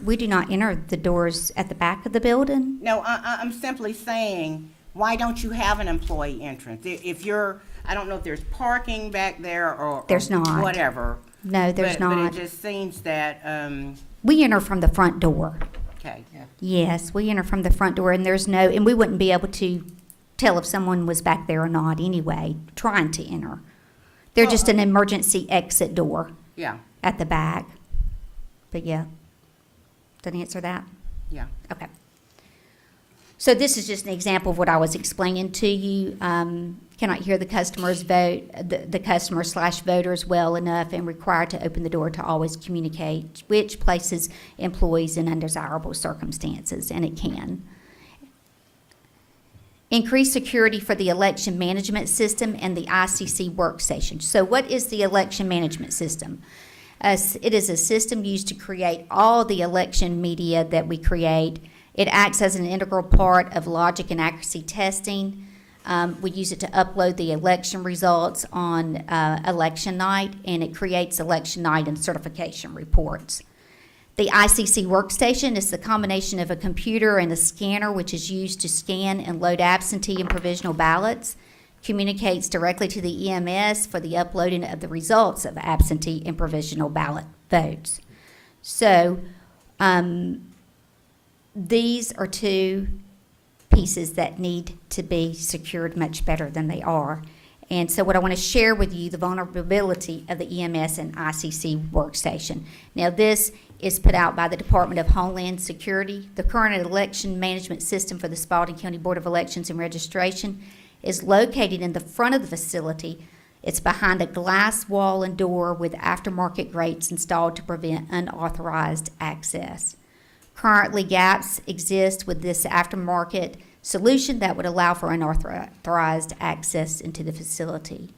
Once a person is inside, these machines could be stolen or exploited through various social media outlets to give the appearance of unsecure elections, eroding the public's confidence in the process and potentially leading to more extreme violent incidents. And that has been submitted to us by the Department of Homeland Security and CISA as well.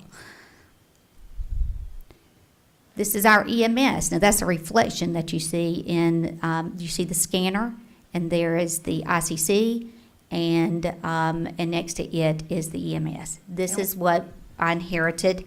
Where is that located? Where is that This located? is in the Dominion Room. So, and I call it the Dominion Room because it's consumed with Dominion equipment. It's full of Dominion equipment. So that's behind your office? No, it's not. That's where I would like for it to be, but it's not. If you come into the lobby of the office, and if you look to your left, there's a door there, or if you walk on the outside of our office and you walk on down, it's where early voting used to be. Early voting used to be there, you Mhm. remember. Early voting used to be there. On the right side or the left side? If you're looking at our office from the outside, it was on the left side. You went down and could enter from there, or I think at that time they were entering actually through the lobby and went through a door. That's not the building that used to be the gym. You're not talking No, about the building? that I am used to be not. It's the gym. one right, the gym is right after this building, or Okay. this unit, So I guess you would say. have those pieces of equipment in that room, and the only way that you can secure that. Now, isn't there a door on the outside of that building? Like going to the outside from that room? It's a glass building. Yes. Yes, there's a glass door, and that's what they're referring to, And then and you what I have a just read. door out of that main lobby area that goes into there. Now, That's is that a right. door that closes and locks? With a deadbolt, it does close and lock. It's not a very high security door. It's just So basically what your is it that standard you think- door. What kind of door would you? I'm going to be honest with you. I just know it needs to be more of a door, not glass, but high security. Actually, I would like for that door to go away and it to be closed in. There's no need for the door there. But how would you have access to the equipment? If I continue to show you, I'm going to show you the flow of the office. So if you'll bear with me. The main point of this slide here is that the ICC and the EMS are very close to the front. There's no other space in the Dominion Room. And they need to be moved as suggested by Department of Homeland Security into the inner area of the office. So let me just share here. The suggestion by Homeland Security was staff should consider changing the current placement of these deterrent bars or adding bars to the window. I really believe they meant door there because it's not it's a door. It's all glass across. Additionally, consider relocating the election server system to another space within the overall facility. This would assist in installing depth redesign and moving essential election equipment to the innermost security concentric ring. Department of Homeland Security, Cybersecurity, that's who this comes from, what I just read to you.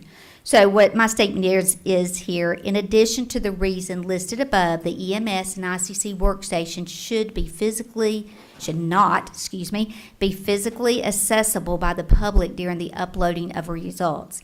This in and of itself places the election process at risk. So when I say that, there is no, because of the way of the design, and you do have to be transparent. The only thing that divides us from the public and where we are uploading those results, the picture that I just showed you, is a stanchion.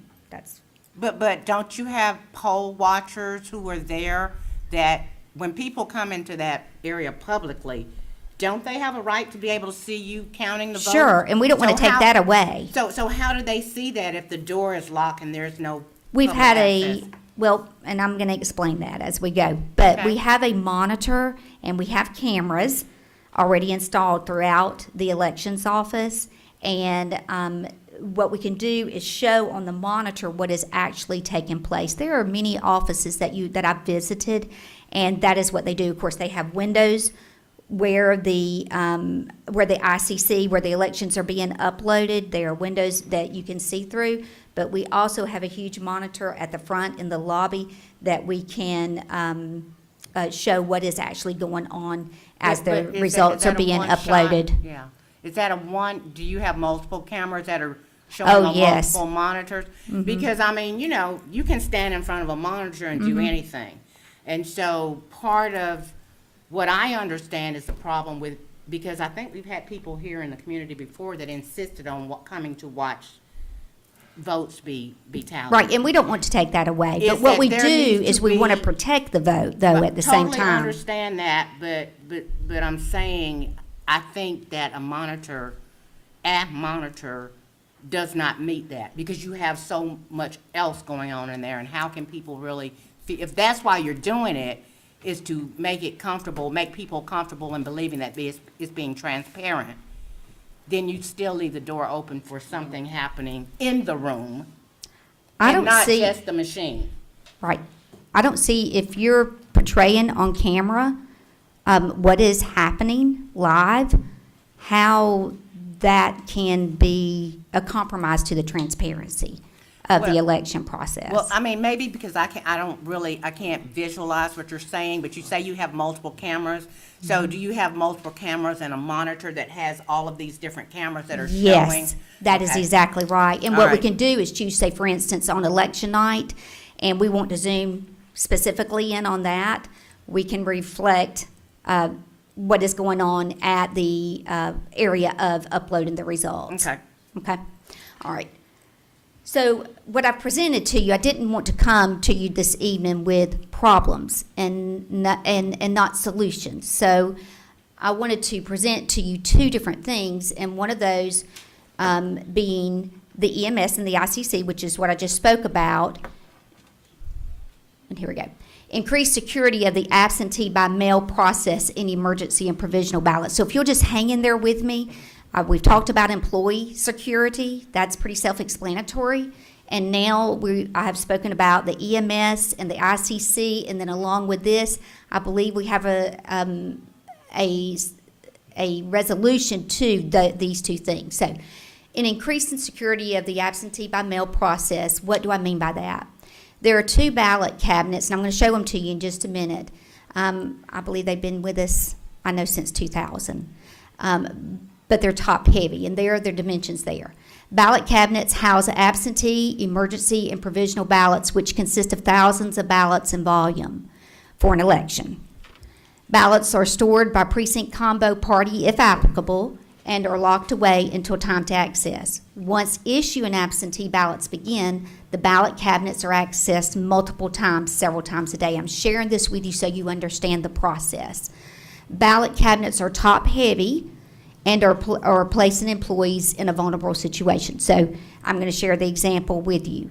I was at the end of a poll manager meeting, getting ready for them to deploy the things that they take with them for election day, and we have to use, because we are limited on the space that we have, and we have to use it for so many different processes of the election.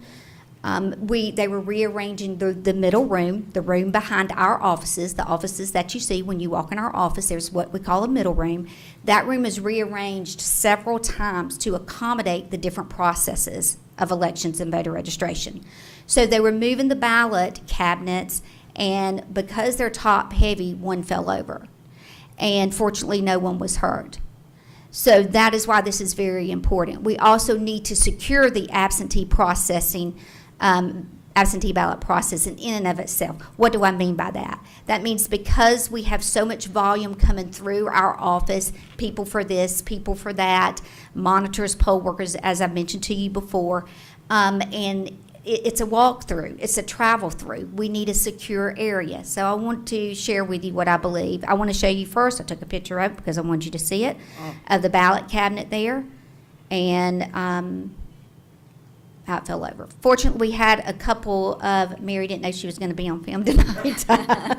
But fortunately, we had a couple of poll managers with us that, you can't see the other one, he's on the other side, that actually lifted it back up for us. So what is the solution to this? Relocation of the EMS ICC workstation and the absentee provisional emergency process.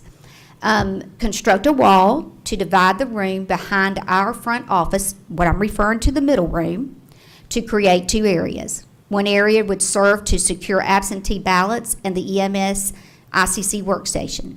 A window along with the installation of a camera would be required to ensure transparency in the separation of election and the operation of election procedures. Ballot cabinets can be secured to a recessed wall within this area to ensure safety. In other words, I don't want to spend money unless we need to spend money. The ballot cabinets are awesome, but they need to be secured. And we have a recessed wall within that middle room that we could push those against and secure them to it, okay? So, and this action would also meet the recommendation by DHS to relocate the EMS ICC workstation within the innermost security ring of the office. So, I'm not like Judge Thacker. I didn't have a nice picture sketched out for you all, but I would be glad for any of you to walk through, to come down and be able to show you what exactly, if you could just trust me, we have a middle room, and that middle room can be divided, and we can secure that EMS and ICC the way it needs to be while providing the transparency that we should by law, and also secure our absentee ballots the way they actually should be. When we are utilizing that room, the middle room that I'm speaking of, for vote review panel, for actual, for monitoring, for hand count, for whatever the case may be, there are multiple people that are in. So when they're in that room, there sits the absentee ballot cabinets. Now, they're locked, which I've requested also that those locks be replaced. I don't know if they're cheap locks, but it's really hard to get in and out of them. So we've asked for maintenance. That's been a part of the request with Dr. Ledbetter, to improve all of our cabinet locks within that middle room.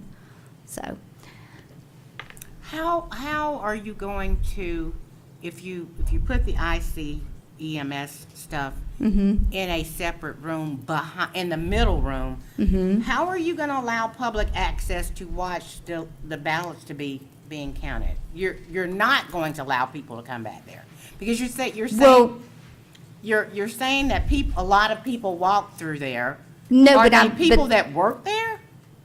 Yes, all of them would be, well, in some capacity, but I just said that there would be a wall put up in the middle room to divide and secure the things that we need to secure.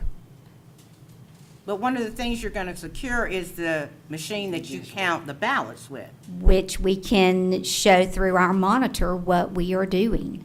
Okay, with a camera. So what about the other people? You said that people come in and around the cabinets where the absentee ballots are.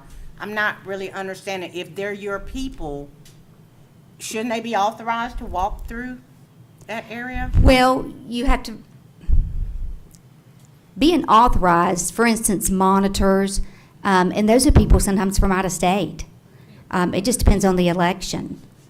We had people, a couple of monitors from up north last year coming down. So the monitors wouldn't look on the monitor to see what's going on in the room? Or do the monitors have to be in the area where the votes are being counted?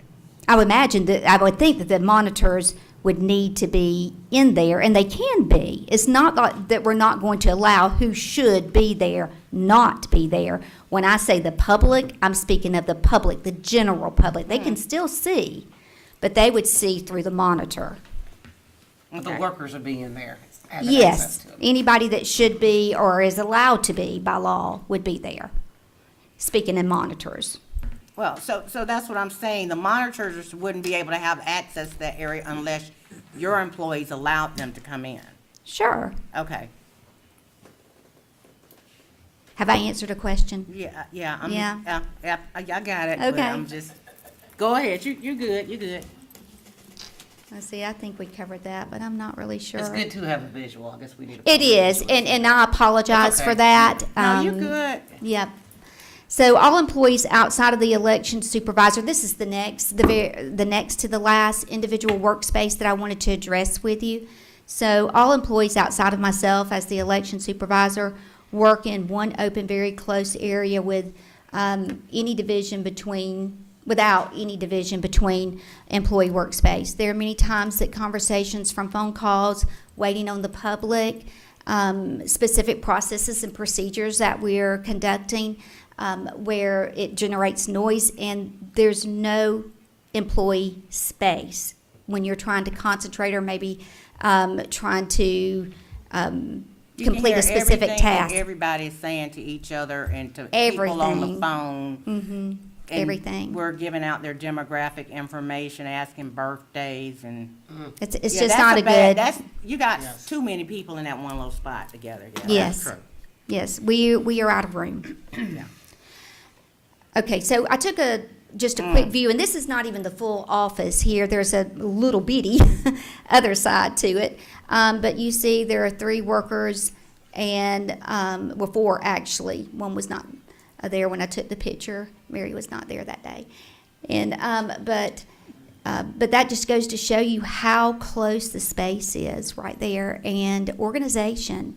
I mean, we have to have what we have to have. We have to have files. We have to have file cabinets, and everybody sees it all. So, so what's my suggestion? Office cubicles, another subject that Dr. Ledbetter and I have discussed. We create a neater image, more professional image, and most importantly, allow staff individual workspace. So also my suggestion request here is, I've already said the first one. The second one, it will increase the security. Remember, just as board member Ms. Flowers just stated, that, we're talking to people on the phone. We're talking about their information, because we had to confirm certain information before we answer questions. But also, we're handling voter registration, election information, data, and it's on our desk. So when people are coming through our office, poll workers, vote review panelists, monitors, our space is our space, and it's right there for everyone to see. So this is very, very important in that, and from a security viewpoint, professional viewpoint, and efficiency as well. I say the last and the hardest.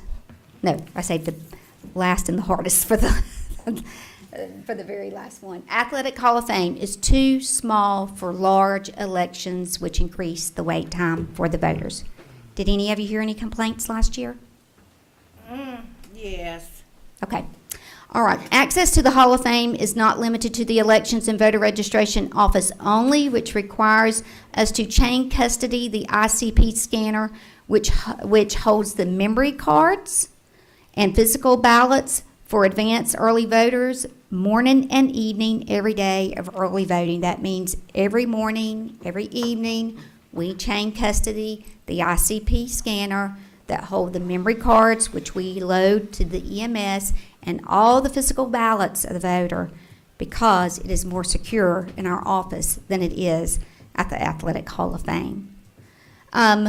What is now the storage area for the Dominion equipment was once our advanced early voting location. I don't know that some people really realize. I know some of you do, but some do not. Spalding County is not alone in this challenge. Many counties have and or continue to face this challenge since Dominion voting equipment has been implemented. So just wanted to show you real quick, this notice was in December of 2019, getting ready for the upcoming 2020 elections. That is when the early voting polling place changed from our office to the Athletic Hall of Fame. So this is a picture. This is a very large room. This is what was at one time early voting. And you can see all of the Dominion equipment that we house. And this is not all of it because there Y'all are, use all that stuff? yes, ma'am. Whether we want to or not. So now, we may not in smaller elections deploy 192 BMDs, but next year, 192 BMDs, 192 printers, 23 scanners, 47 poll pads, and the list continues. And What's you the also, square footage for that room? I don't know. I did know, but I don't know. Oh, okay. And I apologize. So, it's a very, but if you remember where you went and early voted, it's that room. It looks much smaller now because shelves were built to place some of the equipment on both sides. So just another view of it there. The Board of Elections used to meet in that room also. That's where they held their meetings. Wow, Okay. small room? Jeez. Now, I had to show this because Election System Coordinator Perry Crom would have been very unhappy if I did not show the room organized. So this is the other pictures that you saw when equipment was coming back to us from Election Day. So we do strive to keep it as neat as possible, and he does do a great job. But all of that, when you pull out 192 BMDs, printers and what have you, and you start conducting logic and accuracy, it's everywhere. And on that note, I want to say thank you to Dr. Ledbetter for assisting with us acquiring the former fitness area, because now we can actually conduct logic and accuracy like we should be able to. Whereas before we had equipment through the kitchen, in the middle room, in the halls, it was not what it should have been at all. So we were very thankful for that. Well, we didn't give him permission to do that either. Oh, okay. He did it on his own. That's why you say that. That's why. Okay, so suggestions, requests for increased space for early voting. What are my suggestions for that? One, the very best, improve a portion of the storage center next to our office, which could house the Dominion equipment and allow room for the logic and accuracy process. What would this do for us? This would free up the area where the election equipment is presently stored and return it to our advanced early voting location. This space could also be used for poll worker training, which we are now presently totally just about dependent on UGA extension next to us, and why it is a wonderful area to train in. Next year, I'll be training 90 plus poll workers 3 times that year, and we are walking on thin ice, having to rely on their facility for that. But I'm very grateful that they have been generous in allowing us to do it. Option 2, request for leisure services to allow use of the banquet hall of the Senior Citizen Center for use of advanced early voting during the 2024 election cycle. Kelly with Leisure Services, we've had this conversation, and I know it's not a likable solution. I'm just giving you what I have. So, of course, my very first one, to me, is the very first one that I mentioned to you. So I just want to show you a little bit real quick to create an understanding. This is the Dominion room, and looking in, there was a doorway an opening created to next door, which was formerly the exercise room, and we need doors on it. So this is that area, and as you can see, this was when the hand count had been finished of the physical ballots, and we used every bit of this space. And prior to that, this is where Perry will conduct logic and accuracy. But I have held some poll worker training in here when I've had to, and also poll manager meeting. Go back for a minute. I don't remember a window being in that. Hold on. Was there? It was not. We put that there because transparency, logic, and accuracy, the public can see. So the window was placed in there so they could see. But is that window on the front of the building? It goes like that little. No, there's a little, if you want to call it a lobby. No, that's but the exercise room, right? Yeah. Okay, so the door. That's, if you see the door in the foreground, that window there is on the interior of the building. Right. It's like a little lobby area then, between yeah. the window and the Yes, it's a little lobby area right in there where people can stand and watch. And I think all of last year we had 1 to 2 to come. Okay. just trying to see in my head what that's Well, if you gonna walk look out like. the door that you see right there, the white door, you're in a lobby area. So you built a lobby area? No, no, it was there from From the window previous- was not there. The window was not there, but the lobby Okay, the area. little area that you Mhm. showed. Right.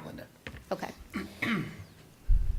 So this is the inner room here, and very thankful for the storage that was, when I arrived, there was no storage to secure poll pads. These are the ballot cabinets that I'm speaking to you, 23 years plus. I'm not sure how long, but they're worth the keep because the way they built them with the different shelves in there, it just perfectly meets the needs of all of our ballots, paper ballots. How do they topple over? They're very top heavy. They're It's the rolling top- them around. Jeez, but I mean, the way maybe I'm just looking at that picture. Do you mean like secured to the wall or like Yes. secured like locked the like a gun wall. safe? Yeah, and you can't see here, but past this, at the other end, let's see, let me go back. So not this end, but the other end of the room, there is a recessed area. So what I would like to do is have those ballot cabinets pushed against there and secured there. And that way we can still use them. We've not spent money, but we've secured them to a wall. So are you saying that one of these cabinets fell over from the wall, or it fell over while y'all was rolling it to somewhere else? While we were rolling it to So a they're different not- location. Right. They're not wiggly Yeah, when that's they're what I in was- place, I wasn't because she sure. said they were Okay. moving, and then Well, clearly. they will wiggle some, won't they? I mean, you But I Yeah, mean, we do. from Picture that the one of picture of them the is guy actually- picking it up, it was clear that it was in the middle of the floor. Mm-hmm. And so I can see if you're trying to push that kind of weight on wheels, you could very easily topple it. Right. Okay. But we shouldn't have to move them. Mm-hmm. That's the point there. We should not have to move them. What does it take to conduct successful elections? Knowledgeable and well-trained staff. I believe we have arrived at that point, and I'm very thankful, grateful, and proud that I can say that. Support from you, the Board of Commissioners, and of course, my board, the Board of Elections and Voter Registration. Preparation. If we do not prepare now, we may not succeed.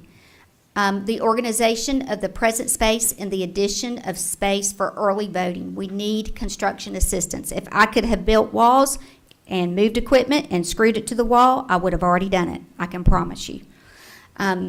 Use the lessons of the past to know what we must prepare for the very soon future.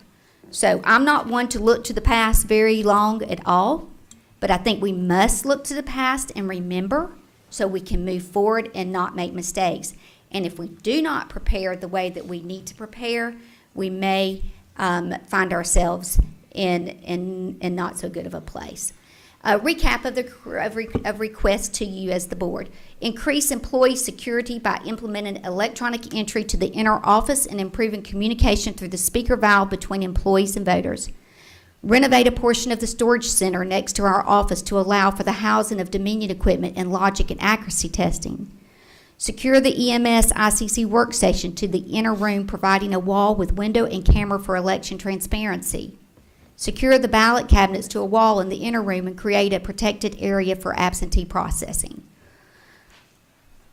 Coming soon, this is our 2024 calendar. Please help the Office of Elections and Voter Registration have a successful 2024 election year. And I thank you for your time. Do you have any other questions? The cost on these things, do we have any idea about what? Back when I spoke with Dr. Ledbetter, I asked because I didn't know, as far as I didn't ask the cost, but I asked because I wanted to know what I needed to budget. And at that time, my understanding that it would be in a construction, and he can speak to that, but I was not instructed to budget it within our Don't put budget. yourself in a hole. I do not have a cost for it. Okay, I'll just, okay, I just know what the next step is. So I would like to know what the next step Right. is too. So Yes. Yeah, okay. Can we work towards some cost estimates for those things? I will get a cost estimate. I think that's the next step. okay. That is the next step. Yeah, I think they took that down. I wanted you to see, we will, and I've discussed this again with Dr. Ledbetter before, but we will begin logic and accuracy for the March election, the presidential preference primary, in January. So toward the end of January. So Yeah, we need It action. won't be happening before then. Well, what I do believe can happen, and I understand that the biggest issue here is the storage area. I No, get, it's money. well, Yeah. money for the You storage can do area, is what I anything mean. if you have money. Exactly. But what we can do, and I don't believe, because from one of the other things that I've heard tonight, I'm talking about a sheetrock wall and a window. Yeah. To be able to secure the ICC in the EMS and our absentee ballot process. And we must take care of our employees. I think those things are doable. If we have money for some of the other things that we have money for, we have to make money. We have to make sure that we take care of our employees and our staff. And those securing those cabinets, I mean, I wouldn't think would take a great deal of money either. I would think. So let's just talk about the number of people that you have working as poll workers and whatever else. Mhm. So I get it that you want to make sure, I mean, you said you want to make sure that y'all don't have to get up from your desk. No, and go that and is not let what I said, so somebody- let me correct that. No, for employees to have to get up and let someone else in the door. So that means that the door is locked, correct? When you were talking about, No, that specific part, yes, but remember, that's not just because we don't want to get up from our desk. Believe me, we run a lot during election time. But it takes you away from your work. yeah, You know, yeah, if but you've I got understand, them- why can't they get in the building? Why is the door locked? I'm not talking about the outer door. If you remember when you come into the election and voter registration office, talking there's an inner the middle door door, that yeah. comes into our office area. So couldn't they use their badge to swipe to get in or to bump against something? There's nothing like that. There's Okay, not an so- electronic thing. It's not electronic. So I understand that, but I'm saying in terms of finding something that would work that's not going, I mean, if everybody who works as a poll worker has a badge, like we do, most people do, it should be easy enough to either, for them to be able to swipe to get in or to hit the back to get in. But I'm saying that is just a locking and I hear what you're saying, but if you don't know how much money it costs, you still, Because we don't know right now. you're still talking, the same thing. So I think it's important for in that sense, for us to find out what it would take to secure that so people can't just walk in the door to open that part of the room. I'll be interested to see what this Yes, ma'am. comes I've got out to that. look like. All right. Okay. Any other comments or discussion with Kim? So, I would Go like to ahead. come down there and look at their space too. so she's talking a quick turnaround here. So, I Yeah. mean, as far as when would we have those cost estimates? She's talking about in January. I mean, March. End of March. January, we'll be conducting logic and accuracy, and we'll be in full speed for election process. Our election process is about 3 months in preparation for an election. For March, it'll be the March voting, so. So from Steve's standpoint, and don't for 1 second say that I'm trying to walk in your shoes, that would mean taking public carpentry, building and maintenance from whatever it is that they're doing, because we're not talking about going bidding out a project to do that work or any portion of that work. So, In-house? In-house? I mean, in-house, screw a Yeah. thing in Well, the I was back supposed to of say, the cabinet. maybe it won't cost that much. So we won't know until he tells Well, us. but I'm just simply Yeah. Oh, saying it's- it's not a matter of bidding it out, and there are gonna be some things It's that glass door. out of what, all the things you said. I believe we need to look at it and say, what is the top thing that needs to happen here? Or what is the easiest thing? Is that just getting the cabinets plugged up against the wall? Is it making putting another door, a secure door on the big spot that she's talking about? We just need to figure out, if it can't happen all at one time, what's the first thing that we need to do that is gonna address that? And then, And I think because she you're mentioned the off- security of the employees is the first thing.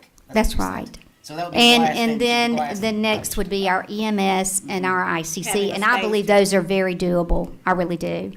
And would not require a lot of time either. I do want you to think about early voting and what that's going to be like in 2024. I will do all that I can, but we can only fit so many poll pads within the Athletic Hall of Fame, and however many poll pads you have or how many people you can check in at a specific time, we can only fit so many BMDs and printers. We can only fit one scanner. See, in May of next year, just to remind you, there will be 17 local races on the ballot next year. Think about how long it's going to take a voter to stand there and vote. Oh, 30 seconds. Don't think so. Let me ask you one other thing, And when Kim. those lines are too long and it takes too long, that's when we have to start bringing out paper ballots for people. So it's. Yep. Okay. You need to really think, because we voted over 13,000 in early voting in the November 2022 election. Think about that in 2024.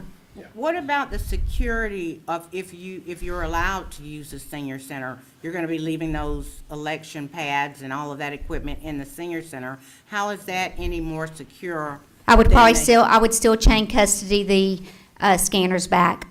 Even if I had to rent a truck and do it, they would be under So roof. every day you would take the scanners I back sure would. to the, Yep. There's too many other people that have access to the senior citizen center. You have to remember, the BMDs do not record any data. They're a ballot marking device. You mark your choices on the BMDs. That's all they are. They don't record any information. There's not a ballot in there. The ballot is the voter access card given to a voter. They're marking their ballot on the BMD. They're casting their ballot at the ICP scanner. so you know we don't know all that, what. I all know, these but I'm letters that telling you're you. telling us, the ABC and the BMD. Yeah. But my point is just that Welcome to for the our amount of world. work that you're saying you're going to have to do over a 3-week period of carrying the scanners back and forth, wouldn't it be just simpler to have a security person to be there after the center closes? Because you think of the man hours that it would take for you to move all of those scanners every day. Well, we bring them would back. consult the board on that. I'm just saying, you know, I'm just saying in terms of the manpower, it's gonna require y'all to do that twice a To hire day. somebody to do it. So, yeah, okay, that's all my question. All right, any Okay. other questions for Kim? All right, thank you, we appreciate it. Okay, Those and I just most- want to know when I can hear back from, I guess it would be Dr. Ledbetter? Yes. So do you know approximately when? As soon as I can get with Lance, if you'll give me 2 weeks, I will get you Okay. an answer. All right, thank you, sir. Appreciate it, and thank you all. Okay, here comes Judge Thacker again. Item 6. So this is the consider voting request- part of the presentation, so I do not have a big presentation here. This is just the voting part for asking Motion you all. approved. Asking you all to, and I told you at the beginning I would overstay my welcome. We've already So- said, we already know what he wants. He's said it 3 times. So can we approve this? The plan, So can I'd like to make a motion to approve the plan, right. specifically leaving out any funding, current or future funding obligations for the board of the county. Exactly So right. I just need as funding permission becomes available, that it may come from other sources or whatnot, but to do what I need to do next. I You get just some need to crazy be able to grant. say, these are the official plans that I'm moving forward on. So these, your this motion? was the preliminary That's my plan. motion. And I think that there's no problem in approving the preliminary plan.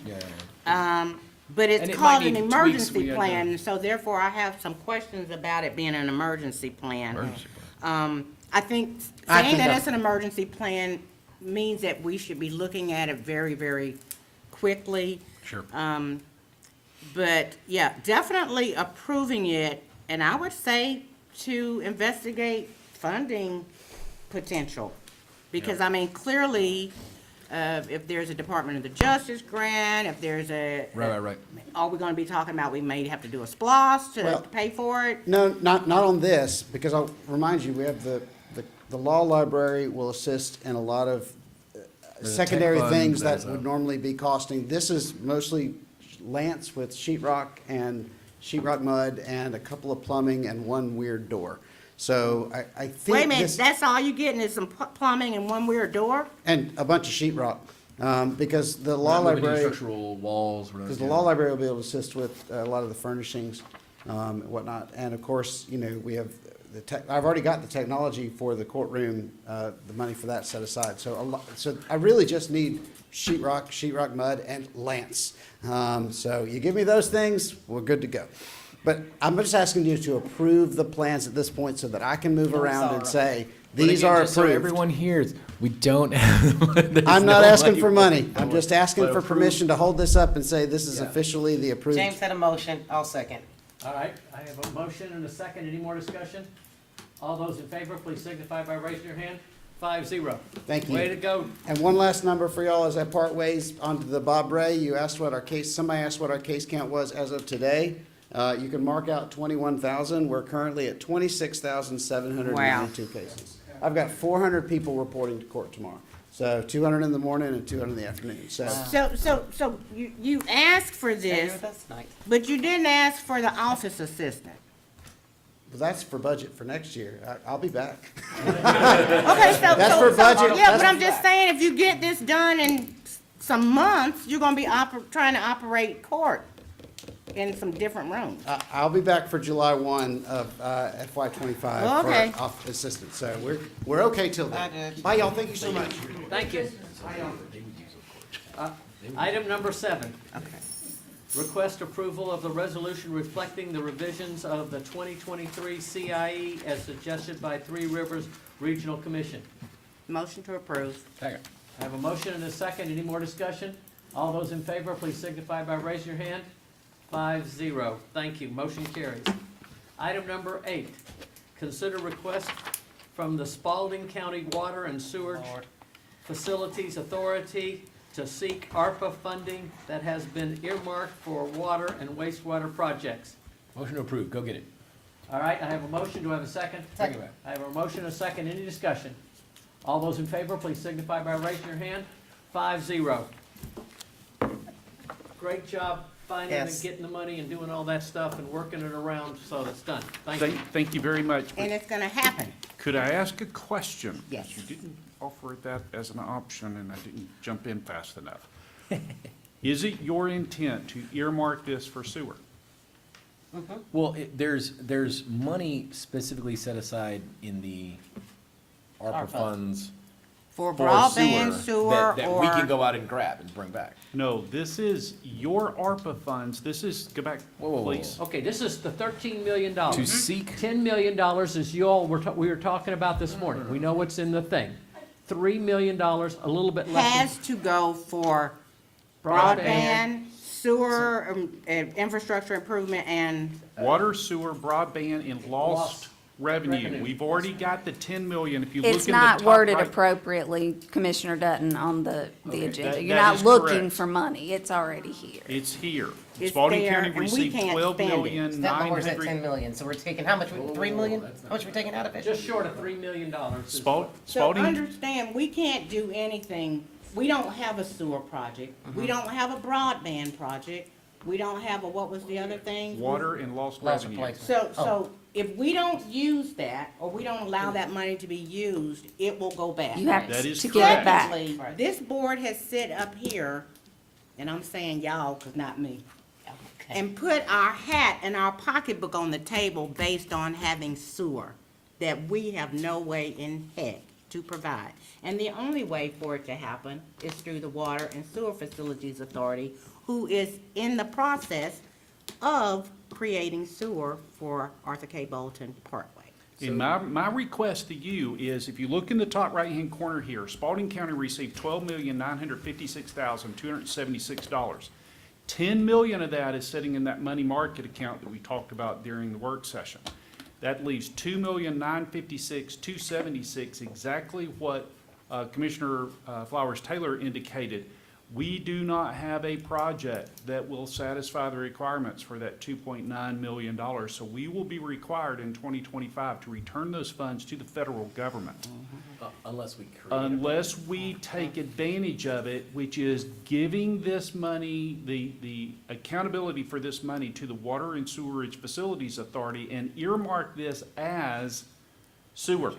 Earmark it. Tell them that's all they've got to spend it for. Now, I want to call your attention to this bottom area that's labeled in red.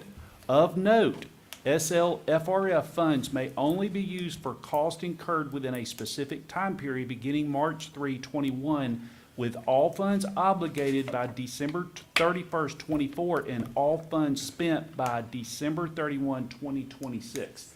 So you have just put the Water and Sewerage Facilities Authority on a time clock to spend $2.9 million, and they must do that utilizing federal procurement requirements, meaning they have to bid the work out, they have to spend it appropriately, and they have to account for it appropriately, because we are the ones that will have to report this Report to- back. So the people that sit on the authority need to stay on this if we approve it. So, I think we have a way here. This just shot in my mind.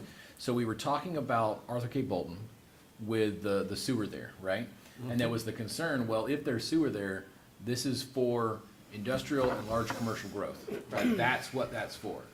And we didn't want, you know, a subdivision to drop right there, some sort of residential will drop right there and be like, yeah, but now we've got sewer, Already addressed so you it. gotta give us. Where the water authority is saying specifically that we will only be able to provide sewer for commercial and industrial in the AKB overlay. So that's like, So that's not, you Written can't out. get your Okay, house okay. hooked up onto it. Oh, that's good. so even if there's bandwidth for it there, I'm gonna use that word, like, this is for industrial and, you know, commercial stuff. Okay, all right, then we don't have to. And so, you know, the way, the water authority's creating an ordinance that is coming to us. It will come be to able us. To us, this group here, we will be able to, that's how To we determine. keep our hands on Okay. and say, What's here's what's going- going on. So, Right. although we're giving them the money, and they will have no problem spending the money by the time, unless something drastic changes, we will also have the control of it through the ordinance to be able to do what we want to do. Now, when we do that, is that a contract we need to have with them? When we have this earmarked to them, we have to have our own contract with the Water Sewer Authority about this? We don't didn't have do to that the have last an time we intergovernmental transferred money. agreement. It's I mean, you could have an intergovernmental agreement, but if the resolution and the ordinance are worded appropriately, then it's not really a long as it's kind of- necessity. Because the plan for the Water and Sewer Authority is a phased plan. And the initial phasing will start at the furthest end of the county. But, and the Water Authority's gonna spend the money to do this, whether we did this I or mean, not. and there could be a very simple IGA that just basically says Spalding County gives you $3 million for this particular sewer purpose. expansion. And, For you know, I mean, industrial we could do it in a and page. commercial, And to be used by this particular date, and, I mean, May not be a bad Yeah, idea. yeah, yeah. All right, so you made a motion in a second and you voted on it, so you might want to rescind that one and restate your motion and make another vote. That's totally my fault. I thought we were asking them to go and seek additional ARPA funds. So I make a motion to rescind my earlier motion. Who seconded you? I second it. Okay. And I'll make a motion to rescind my second. No, you just have to, Good. you just have to second my rescension and then we vote on that. I'm rescinding my second motion. Yeah, well, we already voted, so we've got to vote, so. I'm just- All right. So can't we just make another vote you altogether? can do, what you need to do is do, Rescind the earlier vote and, No, just make a new. Just is make a new take motion. another vote that, in your motion, it replaces the Right, previous. instead of Approval. all right. All right. So I'm move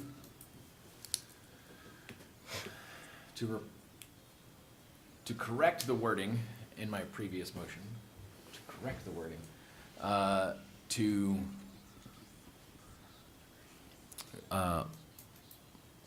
direct the county manager to seek an intergovernmental agreement with the water authority for the specified amount, $2,956,276, with the Spalding County Water and Sewage Facilities Authority, for the purposes of sewer expansion for industrial and commercial only. With the understanding that we are moving forward with Yeah. awarding this money to them for their authority and control? Yes, and following these timelines as laid out For Arthur K. Bolton. for Arthur K. Bolton. All right, do I have a second to that motion? I'll second. I have a motion and a second. Any more discussion? All those in favor, please signify by raising your hand. 5-0, motion Yay. carries.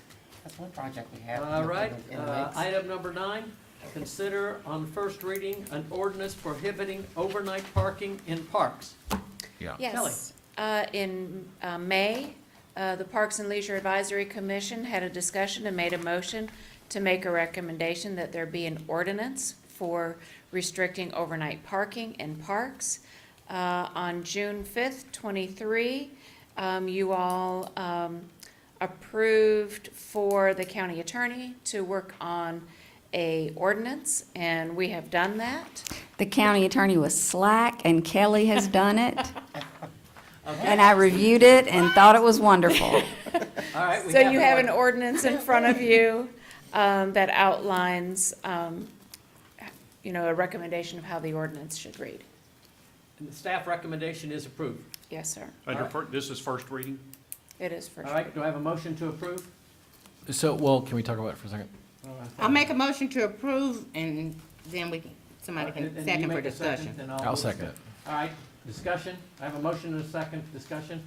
All right, number 2 says it shall be unlawful for any person to park, stop, or leave standing any vehicle in any parking area in any park except during the time he, she remains in the park. Right. Which means, Parking is for park users. which means if I park my RV there and sleep there overnight, I'm still Only by compliant. permission from Parks Director or leisure, it's on here. Okay, so that's Well, 6 number or 1 7. says overnight parking is strictly prohibited. That said, I want to, in general, ban that without exactly what you said, without permission. And I think, I'm just thinking like APP, like they came in and there And were they several that had, needed they to be had there. expressed permission for overnight parking. But we need to put a price tag on that as well. Just like renting a pavilion fee. I mean, $75 a night or something. I'm you know what saying? concerned if we open that up for rentals, then we We will. don't have the ability to create- provide stuff. You'll have a for people to have KOA rental. campground. We'll have a campground there, yes. And we don't have any Each facilities person for. that comes would have to come for a special reason, and that vote, it would have to be I'm saying for voted on by that, the board. for that event time. I don't Right. think it's a good idea for anybody to be able to park their RV in the park on a regular basis. Not on a regular basis. If it's the Doc Holiday barbecue and we know that people are coming, that's an event where they don't need Yeah. permission to do that. But in general, just letting that be a place where you can park at night, we don't have a place for you to No. connect to water or to sewer But or. Doc Holiday's that's a great example. Like, those guys are gonna come, and that RV and their trailer is gonna be there for the weekend. So like, the Parks Board would have to like approve, hey, this event, we're going to allow people involved with that event to come in and park their stuff there. Same with like APP coming to Tyus, you know what I'm saying? But like, in general, we don't rent slots, but like, hey, if you are coming and you're gonna park on our grass and you're gonna leave it there for 3 days, like, for every vehicle, it's $50. You know, we can put a fee with that, you know what I'm saying? Like, it's not a, hey, it's $50 to come and park your RV here. It's, hey, for this event, you can come and you can drive over our grass and harm Because it you and can see whatever. reunions, people having reunions and things like that. A lot of, that are But gonna. like the special events, come do they're gonna that. have to It's approve gonna and happen. whatever. So if people come and say, hey, we wanna have my 5,000 person family and we're all gonna bring our RVs, the Parks Board can say, well, no, this isn't the proper place for that. This is sort of community events, not private event, you know what I'm saying? Like, But I don't know that that's been a thing. I think the thing that I know that happens, especially in City Park, is that people sleep there overnight because they think it's relatively safe, they're homeless, but living in their car. Yeah, There's yeah. a lot of that, and I think and we're certainly trying to, just by virtue curtail of the that. fact that you're sleeping in the park puts you as a liability It does. to us Absolutely. and vulnerable to anybody who just comes up on you. So. Totally agree. So I think that is what we were talking about at Leisure Services, not necessarily RVs parking overnight. We're talking about regular folks using Yeah, it absolutely. as a home base. This to- covers both. Yeah. but we also don't want somebody to drive up in an RV and park there just randomly overnight, you know what I'm saying? Yeah. Like somebody moving through town. But we still need to allow the wiggle room for Parks That's and in Rec to number be able one. to say. Number one. Item Yes. number 1 covers the special events and pre-approved. Approved special event or with express written consent. Oh, I see, okay. Okay. So I You should think still that if charge we for it, do, if there is, some this board thinks that we need to look at a fee, then that needs to go back to leisure services to look at what, you know, what would that fee actually Yes. be for? Yeah, I think first let's Can get we it- empower leisure services to decide what that fee should be? And I mean, that fee could just be built into whatever the event application fee is. It doesn't have to be a separate. So I think that should be something that starts at leisure services, based on what we've said here, and then come back with a recommendation on what a cost could be. What we've done typically with APP is the event organizers, tournament management, will bring their RVs because they do this as a traveling thing. But as far as participants in their RVs, we suggest them go to the various places that accommodate RVs. We won't have on-staff people to monitor rentals. That's a lot. We just don't have First, on. let's get the first step, which is, we're gonna get An the ordinance for parking, no overnight. And then we can talk, and Kelly can have an opportunity to think about the second step. All right, we have a motion and a second. Any more discussion? All those in favor, please signify by raising your hand. 5-0, motion carries. Item number 10, consider approval of the Wright Brothers Incorporated as the vendor for the lowest bid received for the replacement chiller unit for Spalding County Courthouse. Bids were received from prospective vendors with Wright Brothers Incorporated being recommended by the staff. We looked at this at the workshop. Do I have a motion to approve? Motion to approve. Do I have a Second. All right, I have a motion and a second. Any more discussion? It was hot on the third floor today, that's all. All right. All those in favor, please signify by raising your hand. That's 5-0. 37 weeks We're later. approved. All right, report of the county manager. Yeah, we'll make this very quick. If we can go to the next slide, please. So Aquatic Center, substantial completion, it's still expected December the 16th. So looking forward to moving forward with our Aquatic Center. Our T-Splost, 100% complete on resurfacing for year 2. Yay. The striping is in works, and we're waiting on a really warm day, a warm week, to be specific, to put our thermoplasty striping down for safety. Resurfacing work continued on McIntosh last week for the work that you saw earlier from TJ with respect to using the mastic machine, and the mastic machine being up in Atlanta because it's getting some work redone, and that's going to continue. Very proud of the team for doing that. TJ took me and rode me around out on the west side of our county just last week, and the work that his team is doing, just kudos to that whole team. They've done a great job. Kudos again to the CERT team, and congratulations to them for their graduation. Happy to report that our old animal shelter, we have no animals remaining in the old animal shelter, so good on the team for taking care of that. Thank you again for the update for our CIE update. We're expecting that Orchard Hill will approve that resolution later in the week, and we will. Oh, sweet. So Orchard Hill has approved it, so we will get that material back out to Georgia DCA and get our scorecard moved from red back to green. That's great news. And then just to highlight what the state's doing for recognizing Spalding County. Just kudos to the 3 that we got a chance to pat on the back tonight. State Fire Chief of the Year, Chief Byrd. State EMA Director of the Year, Chief Polk. And GRPA Distinguished Professional of the Year, TJ Emberger. Just talks volumes for what this community is doing and the quality of people that we've got working for us. So kudos to the whole team. Thank you. That's my update, Mr. Chairman. Okay. Commissioner Johnson? Real quick, I know that DeAndre is working with us on the Christmas parade. That is the Saturday, okay. Great work session, I'll have to say. I mean, I think we got a lot accomplished in that work session, kind of helped us along. And once again, I'll ditto what the county manager said about the Chief Polk, Chief Byrd, TJ. We're working with the best of the best. We've got a lot to be proud of here in Spalding County. To be fortunate to be working with these individuals when they can work anywhere and give them a lot more money than what we're paying them. And, you know, we look at the group we've got, and we turn around and we say, in the finance world, 21 years? Yeah, we're at about 17 years for our tenure for the county. So, you know, you look at it and you start taking our sections apart, and you say, here's the best in the state, the best in the state, the best in the state. We don't have a best in the state, but we have passed for 17 years, so good numbers on that. Excuse me for interrupting. No, I mean, just kudos to them and Jenna. And there's a lot of others that get recognized on a regular basis too. All right. Commissioner Bolton? Okay, Commissioner Clarence Taylor?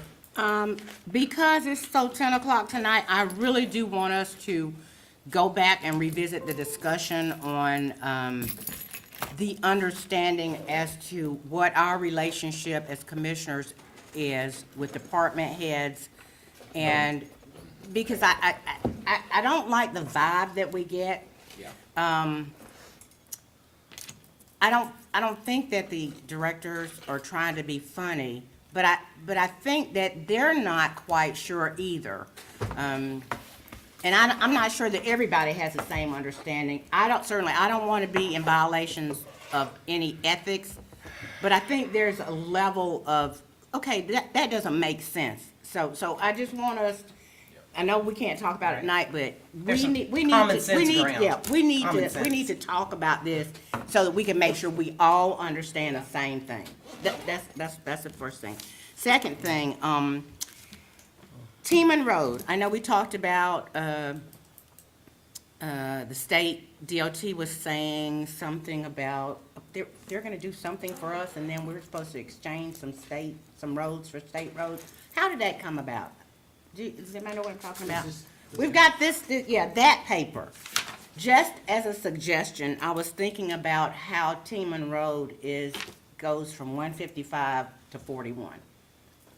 Just maybe on the list. We know we got a lot of stuff being built out there. All the stuff being built, And maybe that will be a way for us to get road widening and possibly something. So that. Also, I saw over the weekend that Fulton County graduated another group of inmate trainers that have been placed with pets from the animal shelter, and they have the opportunity to train those pets. They keep those pets with them when they're working, when they're doing whatever. I don't know how they're selecting it, but in terms of us having these long-term animals that we have, when someone says that an animal is feral, it just all depends on who's standing on the other side of the animal. And if we want to give these animals an opportunity to be able to for someone to work with them one-on-one, I would love for us to talk to the warden about seeing if that is something that we can do. Let's see if there's anything else. Also, we used to be able to go to the state and get prison work groups from the state prison that will come in, and they helped us with a lot of stuff at Fairmont and over at Heritage Park. I would love it because we got this stuff that the judge wants to do. We pretty much know he's saying it can be done in-house. Then we got Kim at the elections office who needs some stuff right away too.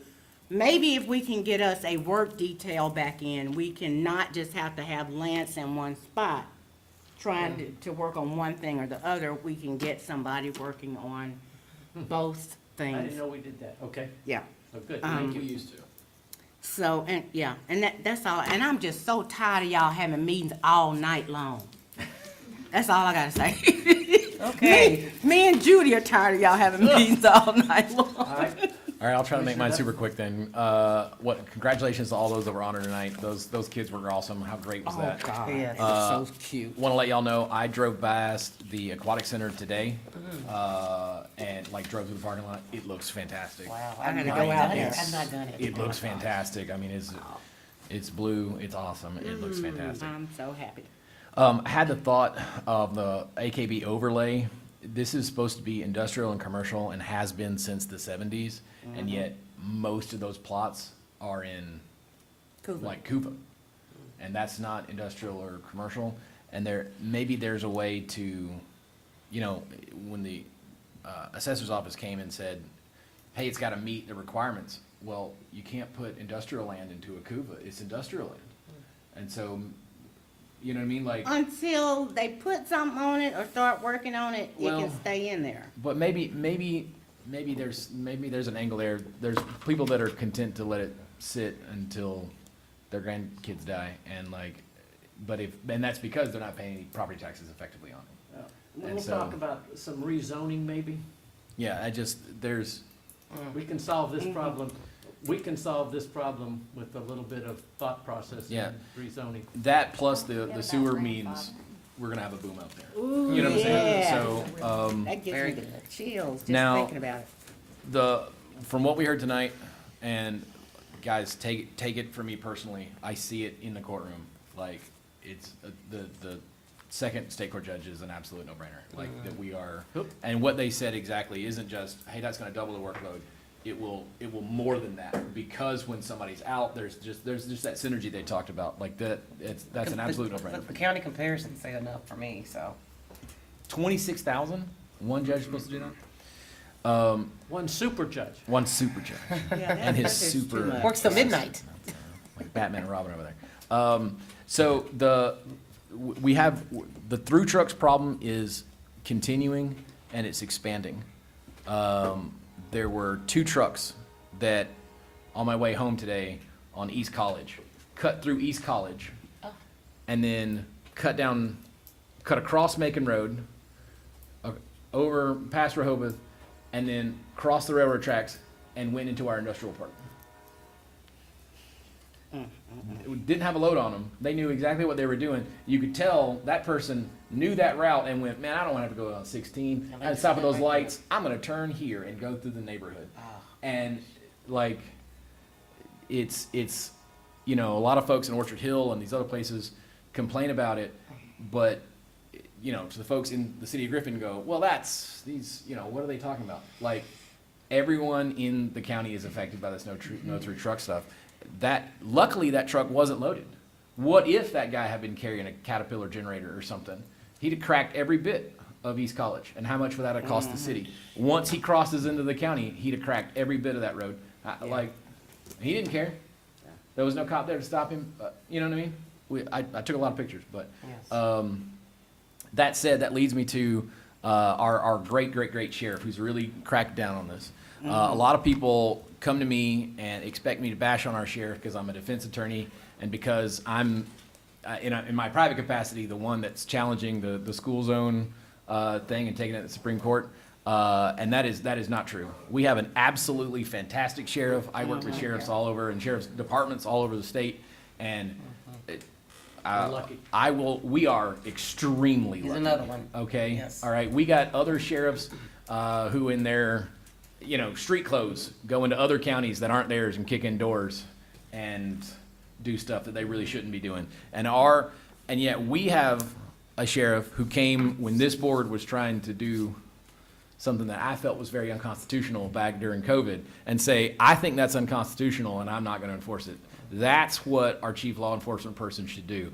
Speaking of chief law enforcement person, we're amazingly lucky to have a district attorney like Marie Broder, who is fantastic. I can say the same thing I just said about our sheriff about her. She's really, really great. Combine that with the best in-state EMS director in the state. That's not my opinion. That's the state's opinion. The best fire chief in the state. That's not my opinion. Yes. All right? That's their opinion. I mean, it's not just my opinion. It is my opinion too. But that's the state's opinion. The best parks and public works professional in the state. Not just my opinion. The card-carrying, award-winning, and then we've got the best events being held in the state right here in Spalding County. Like, we're not just on the map. We're the star of the map. All right? Like, I couldn't be more proud of this county. Keep it going. Now we can just get the best animal shelter director. That's what I'm saying. We're working on it. That's it. All right. I have 6 things. First, good job on the fire station, bringing the inmate in there and working that so that fire station stayed open. That was a huge thing for us, huge first step for us to be able to do stuff. That is a big thing for us in the long run. I thought the bright lights stuff is very good. you haven't driven I through have there in not. the evening, go take the Done time it to drive yet. through it. I thought it was very good. I do that. We're very fortunate to be picked to have the International Kiwanis President come to our location and see us in action. That was very, very nice. We're gonna do it. Reminder, we're having Archway Retreat in February. Start getting your calendar ready to go. We'll know more about it, but the dates have been picked, so do that. Next, so everybody is aware, there's a letter from, this is airport business. There's a letter from FAA to GDOT asking what's going on, how are you gonna do money and everything else. They're trying to get a meeting together to talk about what we're gonna do. I can tell you that the answer is, where are you getting the rest of the money from? And I don't think we're gonna stand up and say Spalding County's coughing up money to do the airport. So Doug has said the same thing from him, so we're pretty well in sync. I talked to, so everybody knows, the electrical transmission people, and said, you all are getting ready to bill us for $13 million to move all the electrical lines because of the airport. Don't do that, because we're not gonna pay it. We're telling you right now, we've got an issue with trying to get that all going. So that will be done. We thought we were gonna do it before Christmas. Now it looks like, because of timing and everything else, it'll be after Christmas before we can all sit down and do that. Last issue is Merry Christmas to everybody. And this is a good time of the year, as far as I'm concerned. People get to be almost different when you start saying Merry Christmas to them. Their whole attitude changes about what's going on in the world. And it is wonderful, and I wish we could do it longer. And so, as often as you can, say something to people, they'll get happier. All right, anything else from the attorney? Just one thing, the Board of Assessors, the chief, I'm sorry, the chairman, Mr. McDaniel, has 3 years left on his term. The two that are up for reappointment for 6-year terms, somehow, and nobody really knows how, those terms are no longer staggered and they are supposed to be. So I looked at the law after our workshop, and we can adjust that by resolution. So that's what I would propose, and what I spoke to Mr. McDaniel about, and also to Mr. Johnson about tonight, was that one of those terms could be a 4-year term, the other one could remain a 6-year term. It has to be between 3 and 6, and since Johnny has 3 years left, and we want to stagger them, we could do a 3-year, 4-year, and a 6-year. Not bad. And that would Keep us from that would losing adjust- all of them at the that would- same yes, time. that would adjust moving forward.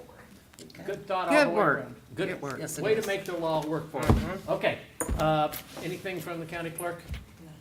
Citizen engagement? All right, any You didn't last ask minute Julie. comments? All right. Motion to adjourn. Director? No, sir. All right. Do I Judy, have a you have motion to anything? adjourn? Motion to adjourn. Second? All those in favor, please raise your hand. I will see y'all again this year. I want to point out that What? the I last. just don't have my